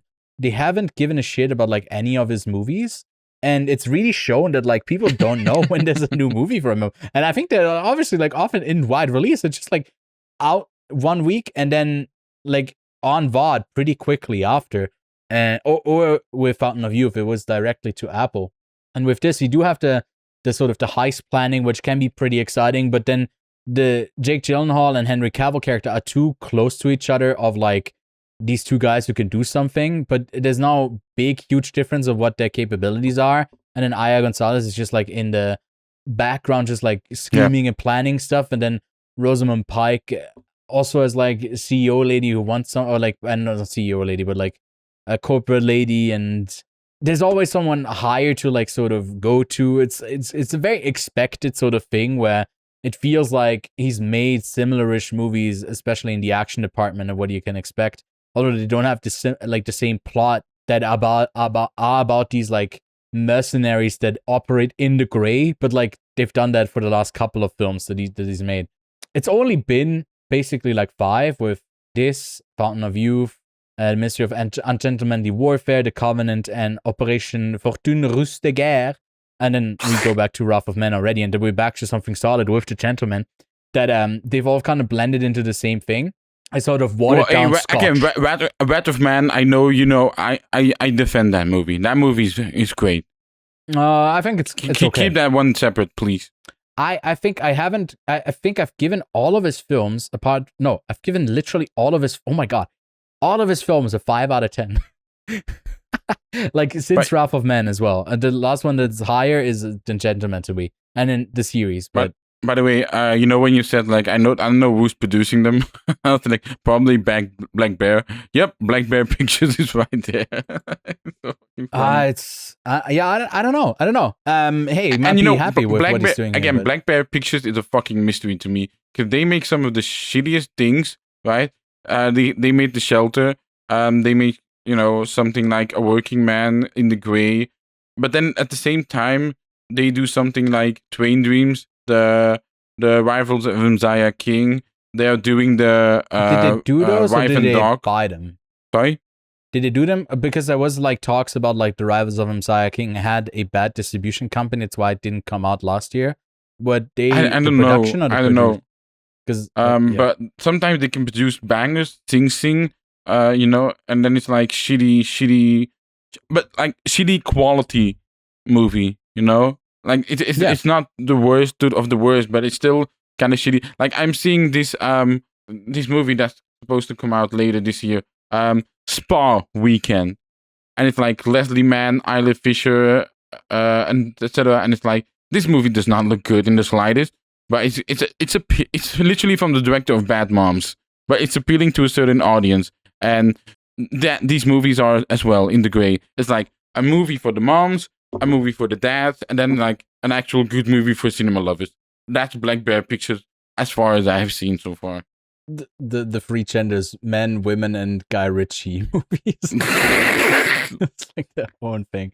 I think there's not much to say about it. That like if you like heist movies, you'll have a good time for a part of it. But then it's also like you said, it goes along too perfect, all of it. So it becomes about the spectacle of showing it. And I think there's enough spectacle for you. Like all of his movies are totally serviceable and they're fine, and you're entertained. But you walk away forgetting it the next day because it's nothing about it is memorable. Yeah. It feels very much like he's directing sort of cool looking ads for these actors, like I said, with these actor reels more than actual movies that are enjoyable. So I mean, I already said I'd give it a 2.5 out of 5. I gave it. I don't know what I gave it. Wait, let me quickly. I gave it a drum roll, a 2 out of 5. Yeah. Oh. Mm-hmm. Me, an action guy, went lower than you on a Guy Ritchie movie. That's actually kind of crazy. I told you, it's love-hate. I can't make my mind up. It's like right in the middle for this guy. I love him. I hate him. I don't know. You'll have to check in with his next movie, which I'm actually, Wife and Dog. We're actually looking forward to that one. Yeah, because it's a change of pace. You know, it's not just action slop. It seems to be a thriller, and I love thrillers. I love good thrillers. Yeah, and if anyone can do them, it's Guy Ritchie. He's done some. Give me that spicy dialogue. Yeah, exactly. With good banter and like tension, he can do all of that without massive explosions and big shootouts. You know.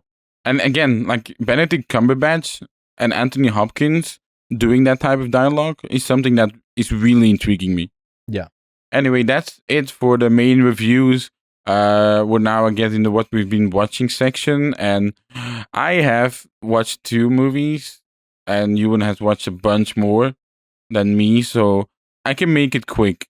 I watched 7 Snipers, which is a VOD release, and I was like, you know what, Tim Roth is an actor that I actually really quite like, but he unfortunately the last few years have been in movies that aren't great. I mean, the last good movie that he did was, I believe, Sundown. Let me quickly check. Oh, Resurrection, I have not seen, but Sundown with Michel Franco, and he done 2 or 3 movies with Michel Franco.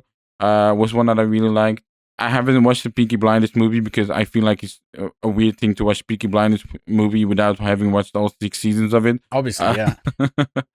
But you know, like he always makes a movie so watchable, and he doesn't really have a huge part in 7 Snipers, as big as a part in Tornado. Actually, Tornado is a movie I did quite rather like.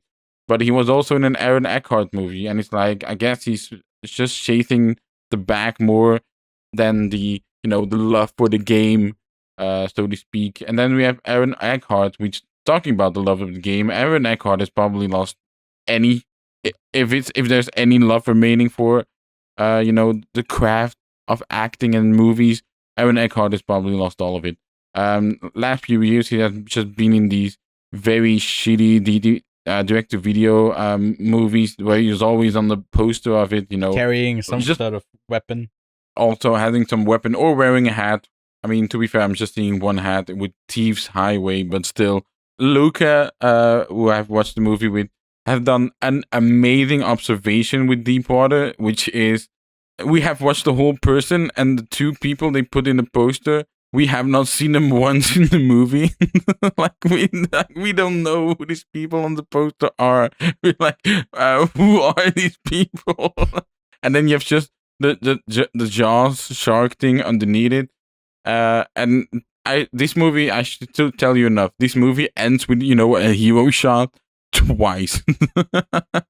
Like the thing is over, they're like, oh wait, and then like the little detour, and then it's like a hero shot again. It's like, my god. And it is a little bit of a throwback. There is some money involved with this because it's seemingly produced by 20 plus people.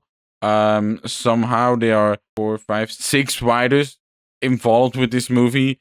It truly feels like a movie that's been made to whitewash money. But and then I was like, who is Rennie Harlin? And it's like, oh wait, this guy has actually directed solid movies. Die Hard 2, Deep Blue Sea. I have a weak heart for, like, a guilty pleasure for The Long Kiss Goodnight. So this guy is very much, a studio guy, like, but not like on an A or B level. I would say a C level tier. But I truly have, the scenes are laughable in this movie. Molly Bell Wright is in this movie, which we both know from Omaha, and I was like, this. I told Luca, like, afterward, like, the young actress is actually genuinely great, and it's like, her. You talking about the little? Yeah, I was like, yeah, go watch Omaha. Like, she's bloody great in that one. Opposite John Magaro, and he was like, she's absolutely. It's crazy to me that you watched this movie, that you chose to use this with your time. I think now in theaters right now, Omaha is actually playing. And some places it's coming. It's coming out soon here as well. Yeah. Yeah. So I guess look for that and let them steer clear of this shark movie. Don't go in the water. Is it like a plane crash shark movie? Am I saying that correctly? Oh no. I should say Ben Kingsley in this movie as well. Okay. Yeah. But what the fuck is it about? You haven't said what it's about. Like you said, it's shark. So yeah. Ben Kingsley and Aaron Eckhart are the pilots of this plane. Okay. A dumbass. So wait. It's actually quite a bad plot. So a guy bought his power bank and his phone, but his power bank and the cord was a little bit flimsy, and he puts the power bank and his phone inside his suitcase that he gives off to. It's not a carry-on suitcase. Like, he ships it off to the baggage thing, and so the phone during the plane ride, it catches fire. Oh, it's a Samsung his phone and his power bank that is allowed to bring on the plane. He somehow put it in his suitcase. Then it catches fire. Naturally, the plane hole explodes and then crashes. And then the plane is teared up in 3 parts. One part is underneath it, but it has sort of like a bubble pocket of air. So a few people there are alive. You have the middle section, which have the most people with it. And then you have the front section, which is like Aaron Eckhart and Ben Kingsley. But Ben Kingsley is like, my foot is stuck. You can go without me. And it's like, it's just not good. Well, and it's just painted a very specific picture, and I can't wait to watch it myself. Fuck off, man. I will not watch this. I will not watch this. Thank you. It's crazy that you again, to me, that you watch this, but... You can watch it on 3 times the speed. I allow you. I'll allow it. Like the shark just goes... It's like very fast. Yeah. Also, the shark do not make sense because it seems like there are 3 sharks, but then at the end there are like 120. No clue. Oh. Yeah. Dude, anyway, the director has also done this recent run of The Strangers, which I've seen the first one. It was so bad. Like, it was clear that they were doing 3. And people hated those, even though it was a fair bet with low budget horror. I think they haven't made their money back, which is kind of funny. Yeah, I don't know. I don't know if I feel like he's done any good movies. He's definitely like a sequel guy for these franchises. Like, he's done a Nightmare on Elm Street, like the 4th one. Bro, The Legend of Hercules, I remember that shit. Oh my god, that was horrible. I was 14 years old and I recognized that movie was horrible. So maybe he is the tax write-off sort of money laundering type director. We need those. A Finnish film director and producer. My god, dude. Mm-hmm. Wait, what is his highest rated movie besides? It's probably Die Hard 2. Let's be honest. No, it's The Long Kiss Goodnight, which in the movie he had done Cliffhanger, which is getting a remake later this year. Which girl. Lily James. So yeah, like he had done a few, but I guess that's it. I have nothing more to say, bro. It's your turn. Oh, sorry, I'm just thinking about Lily James. Yeah, let's talk about. Yeah, sorry. Let me ask you about some of the movies, because I am still planning on watching some of the movies that you have watched this week. How about Iron Lung? Iron Lung. We talked about the YouTube phenomenon. Where does this rank? He basically sent us a movie around himself based on this like very short horror game. Makes a movie that is very simple in him in this like sort of underground submarine thing, going through this blood sea, trying to look at a skeleton, figure something out, basically becoming the last hope for humanity or the group of people that are in there. It's very simple in the story it's going for. It has to give you a lot of exposition for this character, which it doesn't give you too much, but it has to come through like people on the speakers as Troy Baker at one point, like as one of the people, Caroline Kaplan, and then just him. And it's basically, we see like maybe a couple other people briefly, but it's basically just him the whole time with a lot of like close-up shots and everything. And the movie is over 2 hours long. And it's just like, it never really leads to anything interesting. To me, this was incredibly dull, and I really had a tough time sitting through it. It came out on VOD recently, and this to me is like one of the phenomenons where the excitement and the huge like money it made was largely because he's one of the creators with the biggest individual creators, the biggest sort of reach with following. Like 25, 30-ish million subscribers, pulling in great number, even higher than that.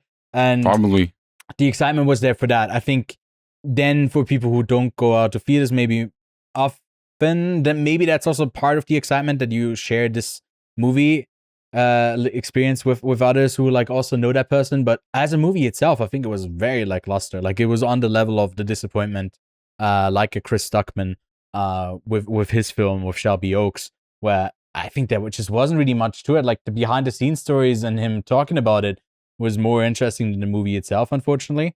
And I gave this one a 2 out of 5, I think. And I'm even like generous at there, because like I don't think there's really much going on in this movie. I know it's a low budget film, but it still felt really underwhelming. And it's also tough to cast yourself in the lead role. You know, it's putting so much on your back. But it's also, with casting yourself in a role, you are catering to your audience. And I feel like he's doing that more than other directors in the And it's also, if you are directing, then it's also easier if you just know what you're going for to then do it yourself, because it might be a bit tougher to work as a producer, as like a writer, as everything in this, and then also directing someone else to get the performance you want. Maybe it's even easier to just, especially from like a one-person movie like this, to just do it yourself. I just like the idea that I know that Markiplier has been an intern at Corridor Crew. Yeah. Talk about Backrooms, bro. Talk about Backrooms to me. It's so interesting that like already we are like moving this into the franchise. Like, did you see that Sean Levy was saying like, oh yeah, Star Wars meets back, or like something with like a mix up with Backrooms, said like, yeah, that's the future. Is like the guy can only think in franchises. It's crazy. But this is like has the potential here. Once you see it, I'm going to keep it spoiler free, obviously, because you haven't seen it yet.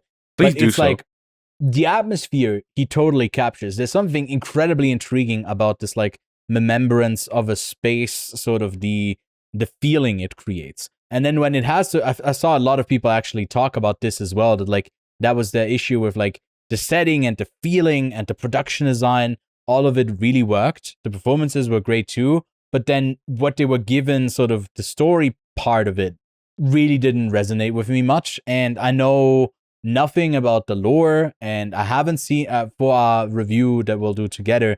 I will watch like the videos that he did on it. I'll prepare a bit more for it. But I think it was interesting to go in knowing nothing about this, and it doesn't really ask of you to know anything. It establishes its own sort of lore and story in this rendition, but it's sort of also chapterized in a way where I think it didn't really resonate with me on a plot level. But the feeling it creates is so strong that I gave this one a 3.5. It's really interesting to talk about and to experience, but maybe it wasn't like one of the best films of the year to me. But I'm glad it's doing so well. It already over 1 million people have logged it on Letterboxd. It really is resonating with a certain younger audience. And yeah, like I think it's also the type of movie that leaves enough space for you to explore your own sort of feeling and resting with that. I think that's like something that's lacking in a lot of movies, that over explain certain things. And whenever the movie does go into the roots of like trying to set up an explanation and like further iterations, I'm tuning out. I really like the space that it creates for you to just like linger in there and not know what's coming next. We talked with Obsession about being at unease, and you know how Backroom does that, how Obsession does that consistently throughout. But can I add, does Backrooms at any moment go above the uneasiness of Obsession for you? I No? think it never really gets that. Like, it's just odd. It's just very uncomfortable at most, but it's never unease, I'd say. I think it... Or like scary, you know? Because I have heard that Backrooms has like more actual jump scares than, you know, Obsession does. I wasn't scared by it as much, honestly. Okay, cool. But I mean, that might just be a personal experience. But yeah, I don't think it was that scary. Like between those two, I think Obsession to me is the clear like better movie. Uh-huh. But yeah. You know what? Talk to me about the Barbie for double feature, because I actually really love her as an actress. Dude, this is been so much fun. I really like Mile and Kicks, and that's a movie set I believe, or when does it set? I think it's set early 2010s, I believe. And it's about like a young writer who quits a job to go to Montreal to go to the space where like the new music is happening. Like at age 22, she falls in love with 2 band members, but is only in love with one of them. But one of them is clearly the better guy out of the 2. The other one's kind of an asshole. Actually, not kind. He really is a fucking asshole. This is like, oh my god, he's just like so much of a pretentious little cock. But then she's also not like someone like a perfect perfect person, felt well-rounded, but she's trying to figure herself out. I really enjoyed this. I thought it was like so much fun. Like, what you can expect from Barbie Ferreira is to sort of give us like unpeel a certain layer of sort of this artificial thing that maybe you'd expect from a lead character, that there's an inherent vulnerability to a lot of her characters like immediately. And I don't know what it is specifically about her, but this really worked. It was a great lead performance, and I think the movie overall knows what it is and does it well. And I mean, this filmmaker Chandler Levac, she had another movie come out like I think a week apart when this premiered in the States. Now this one, Mile and Kicks, is available digitally, and she had Roommates coming out, which I really did not like. And this one, though, I gave this one a 4 out of 5. Really solid, and I can't wait for you to watch it, and we'll talk about it a bit more in detail. Did you watch her other movie, I Like Movies? I haven't seen I Like Movies, no. And that's a solid one. You've like seen that one. Okay. And then on the complete other spectrum of like a music journalist who's in love with movies, but also writes for a living and is trying to, you know, figure herself out as a young woman. You have Barbie Ferreira in Faces of Death, which sort of comes with this lore of these tapes that become like part of what is referenced directly in this film, and is honestly, it's like I told you after I watched this, honestly, it's right up there being one of the best horror movies of the year alongside Obsession. I really enjoyed this. It's incredibly dark. It's about like a woman who's worked by a website like content moderation team. It's sort of mimicking the TikTok Reel sort of platform where these videos surface that seemingly recreate the kills from a Faces of Death movie, and she kind of sees them as maybe being potentially real, and then sort of going after like this killer and hopefully figuring out if it's true or not. And then Dacre Montgomery does, like, that's not a spoiler, like they are real and there's a serial killer in there, and Dacre Montgomery plays that character like in a terrifying way. And then she also has trauma, which we explore there, also tied to like this online space. And I think the characterization of her is less interesting, but the place it's like what it arrives to, which I don't want to say, I want to save it for our review, but it is giving you a look at like the current state of media and what we see as important and how you get attention, how something criminal is like treated and sort of also persecuted. versus in the public court versus like an actual court. It's very interesting. I like this one. Well, I thought about this while I was falling asleep last night. I was like, oh my god, it stayed with me like all night. It was pretty impactful. So can't wait for you to check those two out. Like 4 out of 5 Barbie Ferreira movies back to back. That sounds like a great double feature to me. You know, another person that just like makes movies back to back to back, Steven Soderbergh. So, like, some people saw 3 Steven Soderbergh movies in the same year. Unfortunately, the Christophers for the wider audience released this year. It's finally out. Let me know, where does it compare in that line of Soderbergh? Well, I think it's one of the weaker ones of the last few that we saw. So you're talking about Black Bag, which was honestly a top 10 contender for 2025. It was. Yeah, it's like it was just outside my top 10, but then barely in. It's like it was right on there. But then you put it back in as we were talking about it, if I recall correctly. Yeah, I put something out to like basically put it back in. Then there was Presence, which was this take on sort of this ghost figure-like character that was really great. In preparation for Gun, didn't end up watching the Soderbergh documentary that used AI. Yeah. But Sex, Lies, and Videotape is fucking phenomenal. I love that movie. And then I got to see The Christophers, which is now on VOD. And honestly, the highlight in here is Ian McKellen. Because like he's this artist who hasn't really made art in 20 years, who is this recluse where his children want to make money from selling unfinished paintings of him. The Christophers, a series that basically speaks to his sexuality that was hidden or not really talked about, even though he like claims himself to be bisexual.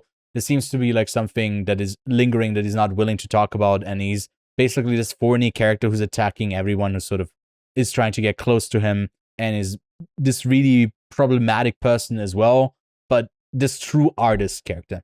And then we got Michaela Cole's character, who has sort of some sort of backstory with him that he can't remember, but will sort of work through that within the story and becomes his assistant hired by his kids to basically forge these Christophers to sell them and profit off of it. That's sort of the premise. And it doesn't really do much beyond that. And it's just like these characters' relationships, both being artists, one of them the successful one of them the sort of, not even prodigy, but like, I honestly, like, a lot of that stuff is more interesting for you to explore yourself, and you still have yet to see it. I think it had some interesting ideas. It didn't really, I like the overall ending statement that it makes more than the actual movie in between. But it's just a great showcase for Sir Ian McKellen, just like going on and on tangents and monologues. I think it's a great performance by him. And James I can't believe my guy is 87. You know, have you seen that awards show clip with Helen Mirren where I think it was like Tony, and he's like, I can't read the prompter, and then like the whole theater's laughing, and this guy out of nowhere, this is how big of a Shakespeare head he is. He's just like, let me do some Shakespeare. It's like, dude, the in guy's this movie, he great. jumps. He's like excited at one point in this movie, and he running down the stairs and jumping around. I was like, holy fuck. And it's like, unfortunately, it's also like about him, like obviously being at the age where he's about to pass and having like sort of some sort of disease, I believe, as well. There's like, it's really, really tough when you see these roles as like an aging actor is about to do, because like the reality also settles in of like them in real life too. But this is yet again another great Ian McKellen performance, and amazing. I think he's the highlight here in this film. Michaela Cole is like very stiff, but that's supposed to be her character. I really found it hard to connect with her because of that. But that's also the intention behind the character. But this is an Ian McKellen showcase. I gave this one a 7 out of 10. Still pretty decent. You watched Over Your Dead Body. Another Samara Weaving movie. Samara Weaving, even though she's like she had a baby, but it doesn't feel she's more active than most other actresses in the industry, even though she was just pregnant. And like she had Ready or Not too. She had like this movie Caroline, which is about to come out last year. She had Borderline, Eeny Meeny, and this one is called Over Your Dead Body, about these two partners, like this married couple who have both planned to kill each other. at this sort of remote cabin under the premise of like reconnecting with each other. But then what sort of like they're going both going for it. And I think that would be more than enough for a premise, right? Of them going back and forth, the banter. But then you throw in Timothy Olyphant and like two other people, like him and his brother who have just broken out of jail. And like I guess this is a mild spoiler for like a couple minutes into the film, or maybe 20 minutes or something like that. But you don't want to hear it. But like that's fine. They basically crash it, and it just becomes like a survival sort of house robbery type movie where they are hiding from the police in the cabin, and at one point just like break through the floor, and then it becomes about like, ooh, these two people have to work together to survive potentially because these other people are about to kill them, and it becomes way more conventional in the way of just like survival comedy ish, and then pretty brutal, pretty bloody at times. It's entertaining, but it's like unfocused and all over the place in funny ways, but also to its detriment. So I landed somewhere in the middle with like a 3 out of 5. I think you're decently entertained, and Jason Segel and Samara Weaving are very like captivating to watch, but it's okay. It's like not something that you should lose any sleep over if you end up missing it and not making it to, you know, watch it by the end of the year type of movie. How does Nobody 2 compare to Normal? I think I prefer Nobody and that universe. I think Normal was too much of like this, oh, look at this normal town. There's obviously something going on and everyone's in on something, and it doesn't really do much with that premise. I found it to be quite underwhelming. And I mean, you picked it as one of your box office picks for a box office game, and it just like, it like came and went. Like no one cared about this. And I think it's just like was yet another action comedy led by Bob Odenkirk. And I really can't fault them for it. It really, there isn't much to it. It's a bunch of shooting, bunch of death. The comedy isn't really that funny. It's just like middle of the road, basic action movie, and like 5 out of 10 from me. There's nothing much to say about it, unfortunately. It's got is like a lot of people saying like, oh hey, check this out, this underrated movie dropped on VOD recently. Where do you land? Hey, dude, it's a similar experience to like our stuff in Gun when we were looking at Paper Tiger and people like from America specifically saying, "Oh, that movie is great." And here it's a movie about these two twin sisters who don't look like twins at all. Well, I guess it's two sisters; they're not twins. I thought the whole time they were twin sisters, and now I'm just reading my bad. But does this change your perception? It doesn't really, honestly. It like my man Sterling K. Brown needs to be in a movie where he's not patriarchal, like abusive dad for once. Like, has he had a role where he's not that? Like, I feel like he's been typecast as this sort of hyper masculine buff guy who's also abusive or like just straight up bad. And I'm not getting much out of him anymore that way. And here is like the dad who like lit a flame their mother, and then they grabbed her out of it. So one of the sisters has like a completely burnt face. The other one has just the arm that's burned. And then it's them going on revenge to basically kill their daddy. And they have been in foster care their whole life. They meet the mom, and the mom basically gives them the task to kill them. I don't know what everyone is seeing in this movie, honestly. I think this movie was incredibly frustrating and just about the violence. And I really wasn't vibing with it. It's also like sort of one sister, the one that doesn't want to continue on this path of destruction, one that's more like their parents who really wants to like just like death and destruction along the way. I just wasn't along for the ride of all this fire and blood, and I honestly it was a bit of a dud, but I know I'm the outlier here. Most people give this like a 3.5. I'll watch it. I'll watch it and I'll judge. And I mean, it does have a fair bit of action, so you might enjoy it that way. A bloody action too, but I was completely tuned out of it. I gave it a 2.5 out of 5. I really didn't enjoy it. Did somebody say action? Like, you know, like I pop like, up. You say action 3 times, and Kevin pops up behind you in your mirror. Also with Western. If you say Western 3 times. Western, yeah. Western? Mm-hmm. Did you say Asian movie? I'm kidding. Yeah, I guess that's all of the movies. Passenger I also watched, which there's not much to say. There's literally another movie called The Passenger, which came out on VOD, and this one's out in theaters. The horror movie that sort of went overlooked with Backrooms and Obsession, about this couple who goes on the road, van life type beat, and then they are told to not stop, because if you stop, it's this like ghostly creature that takes over.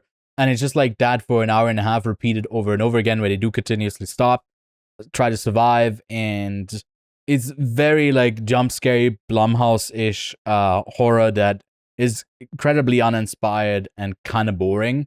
So yeah, Passenger, skip it. Go watch Backrooms on Obsession if you haven't already. That's my go watch 1975's The Passenger, or 2023's The Passenger, Perfect or for cinematic stuff like 1963's Passenger. I know you gave me an idea here. That's too many. And now you can go on to series. You know what? Don't say anything about The Boys season finale. Maybe it's just how you feel, because I'm probably watching it still at one point. Yeah, we'll talk about it, I guess, at some other point. But it's bad. I think it's bad. Oh my god! I think it's horrible. I think the way that they just close everything neatly is bad. It's like there's nothing interesting about it. But what was worse, The Boys season finale or Euphoria's? I don't think that if there's much to top Euphoria, because the whole season was bad. I think there was some bright spots in The Boys, but like Euphoria is just a mess. Coleman Domingo is in that show still, and is one of the main things about this final episode. And I think it does some pretty daring things, which the whole show seems to be very aware of. Where it's like, oh my god, this is so different. Raunchy, edgy. Oh my god, so edgy. So much money, so much camera movement. Oh my god. And it just like never hits. It's cringe in the way that it so much wants to make a statement. And his portrayal of like female characters are like, dude, he's I hate Sam. After this, I was like, I'm indifferent towards this guy. I hate him. It's like I can't stand that guy after this latest season. And I mean, you're not going to watch it, I assume, but like they end certain character storylines by like killing them off, and some of it feel very abrupt and like not having sort of like a show that wants to make statements all the time feels like it's saying nothing by the end of it all. And it's just like same as Is God Is. It's like a lot of just is violence and the excess of violence by the end of it all. Nothing like there's a lot of money behind it, similar to the praise of the first season, where there's like a lot of that connective tissue. But if a show becomes all that and nothing else, it really is a whole bunch of nothing. Euphoria, bad. Yeah, Hannah Einbinder, I feel like a lot of people will miss her after Hacks, but you know, I guess we have already seen it before Hacks. I mean, you have, but what are people, you know, prepared to see Hannah Einbinder more in? Well, I would say they should watch Hacks still, if they haven't already. Or you say to the people who have already seen it, it can't be Miasma, obviously, like where she's in. Yeah. And I hope she does more. Sorry, I'm so focused on. I'm thinking back on the final episode of Hacks, which was really good. Obviously, Camp Miasma will be like her big like feature role. But Hacks was like came and went really fast. Like it had 5 seasons, came out every year, and it's been a really solid like dual lead by Gene Smart and Hannah Einbinder that ended with a lot of like these closed loops of referencing back to like the first couple of episodes in a way that really resonated with me. I think the show has been written very cleverly. It had its statements that it wanted to make that felt like it definitely came from as much the Hannah Einbinder character, Ava, as much as it did from her as well. Like there was a whole like bit on AI that they did a couple of episodes back, and it felt like such a great hopeful send-off. The finality of like certain things also were brought up. It was very life affirming, comedy affirming, and just hopeful overall, and left on a very like positive, great ending note. And not a lot of shows get to do that, to do it this well. So I wish everyone who was a part of this ongoing success to whatever venture they do the next, because Hacks was like delightful. I really enjoyed all 4 or 5 seasons. They were all really good. And initially was supposed to be just 1 season, and they did the season 2, and they just expanded it very naturally. And great show. Yeah, it's seemingly not like any finale division. I just like looked up the series graph very much as we are building towards the final episode. You know, 9.4, 8.1, 9.2, 9.6. So definitely a show that ended on a strong note. Sure. Maybe that I'll watch it. It's a long 5 season run, but it's a comedy show too, and it's very neatly observing the sort of like celebrity space, but also stand up for you. So I thought like maybe you'd actually be interested. Okay. Well, what do you want me to watch? Hacks or The Pit? The Pit. Alright, how about you close this out with the remaining series you have? Yeah, we got a couple of new shows. One of them that just started, and many are calling it the new sort of How I Met Your Mother, and that's not suitable for work. I haven't seen more than the public has seen so far, although I have requested more, but I'm sort of on the waiting list from Disney right now. It's a Hulu show that premiered on June 2nd with by Mindy Kaling, creator Mindy Kaling, and it does have a bit of like a millennial energy that you can feel, and it's somewhat cringy, but also well observed in parts. But I just really like how much she's just going for it. And it stars Ella Hunt, who we really like in especially part 2 of Horizon, that I think never is going to see the light of day, but hopefully will at some point. It also has Will Angus, who is part of the Almost Friday crew, who do like sketch comedies that I think are like very well produced, and I like that quite a bit. It also has Jack Martin, Nicholas Duvernay, and Avantika in the cast, and these are basically like the 3 guys are in one apartment, the other one across the hall. 2 of them work in finance, one of them is trying to be working in medicine, but then quits to be an actor, and the other one's like a nepo baby. And then Avantika's character is like a fashion designer, a fashion person. I don't know what the title will be, but she dresses people. Like works in fashion. And like obviously all of these like, you know, up and coming sort of somewhat successful people that are almost all like linking to be romantically involved, maybe not. It just has a really funny, good energy to it all, and it sort of just swings for the fences and it just goes for it. And I think I was incredibly charmed by it. It's like it has somewhat that new girl energy that can be a bit cringy in like how over the top certain things are and how earnest they are. But it is in that sitcomness where like instead of waiting for the claps, it closes these gaps like consistently, made for a new generation of millennials and Gen Z and maybe potentially Gen Alpha, and it works really well. I think the comedy lands a lot, and I think it's like it's because the cast is really good.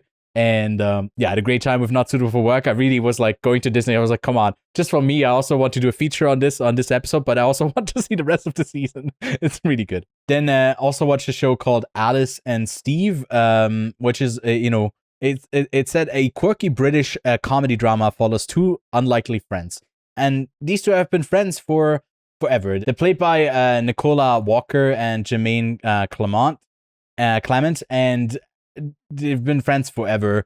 Were involved at some point briefly in life, hooking up and stuff, being this long-time friends. And Nicole's character Alice has a daughter who's like 26, and the premise is that he ends up hooking up with her, and they start a relationship, and obviously her mom doesn't like that, and then they are really mad at each other. And that's the whole show. There's just them bickering and fighting about this. And it's very British, I think, in that way, where like you lean into all of it and like the uncomfortableness.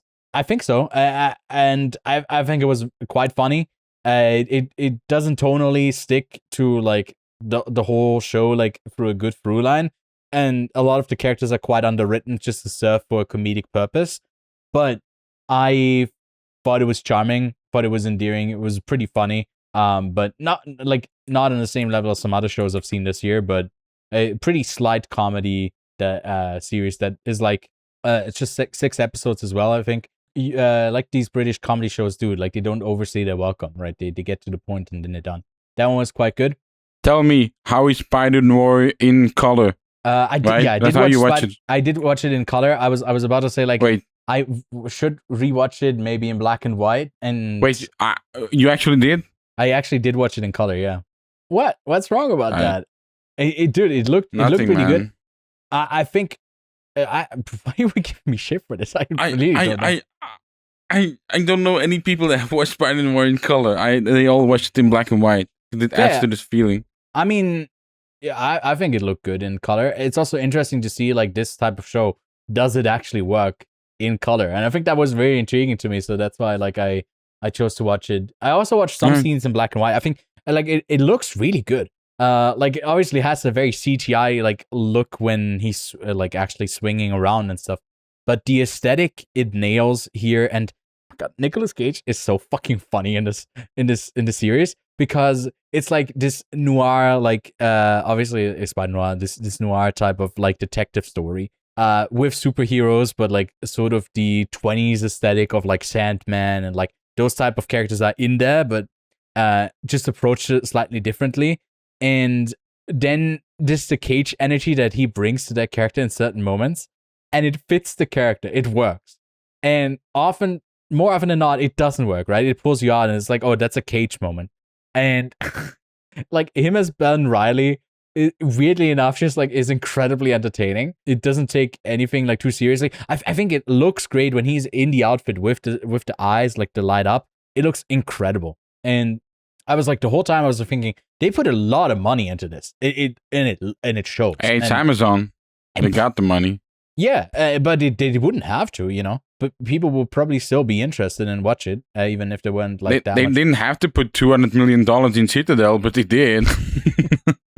Here, it's money well spent. I was quite entertained by it, and I also loved that Lamorne Morris got a bit of work. I really enjoyed him on his time, like in New Girl. I think I haven't really seen him in much else other than, I believe, Fargo. And I can't remember anything else that I've seen him in recently. He was also in Saturday Night, but there was so many people in Saturday Night.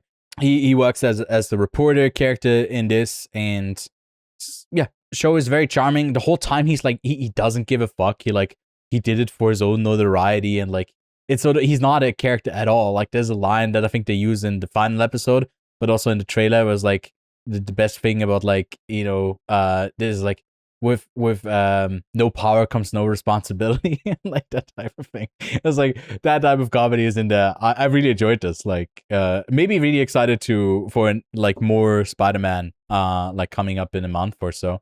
But yeah, hopefully you check this one out. I think you will, right? I will.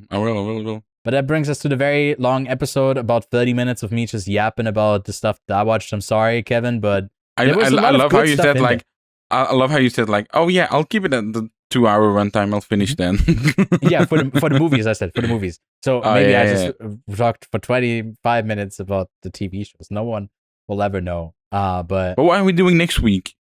Next week, it's time for Aliens and Steven Spielberg and Disclosure Day. I'm looking forward to this quite a bit. I think so far we haven't gotten any audience reactions. At least I haven't heard a ton from people. I've seen some social media reactions. And yeah, the trailers I think didn't look amazing. It looks a bit more commercial, Spielberg. But it is Spielberg. Exactly. But it is Spielberg, so we're quite. And John Williams. We're gonna have a closer look at Disclosure Day and see what we can uncover, some alien-like behavior, and we'll obviously catch up with some stuff in between, some stuff that I briefly talked about that maybe Kevin will watch over the span of this week too, and we'll talk about it a bit more in detail. But it's an exciting time. Summer movie season has arrived. A lot of basically blockbusters every week. I did see in the week that Odyssey comes out the next week, they've cleared it and there's nothing else like actually releasing that's big.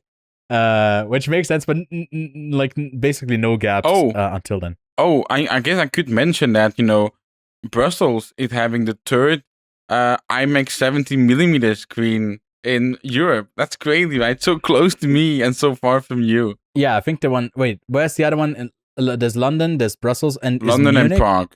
Prague. I think there's another bigger IMAX screen in Munich, I believe. But I don't think it's not 70mm, right? This you're talking about the 70mm one. Or 70mm. Yeah, no, there's not the one in Munich, but Munich is the closest one that has one that I think is true IMAX. Yeah. They did add another, like they opened one in Zurich, the first one. Yeah. But it's not true IMAX and it's not that big. Yeah, they pulled it out and I was like, that's all? But yeah. Is what it is. I gotta come to Brussels, I guess, to watch 80mm. Actually, I probably would first go to London before I would go to Brussels to watch something on 70mm. But hey, maybe it will make it more of a travel destination. No, don't give me sorry eyes. We'll also talk about your pick on 2.54cm barrier. We're talking about Sweet Bean. Yeah, after our gun break, we are back.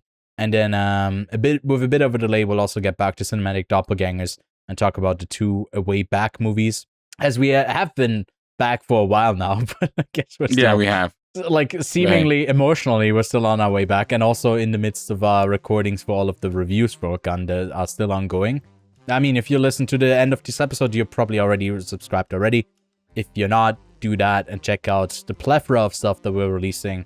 It's really going to be a busy June for the rest of it. So yeah, join. And we'll see you next week or on any of the other videos on the channel. Goodbye. Bye. And cut.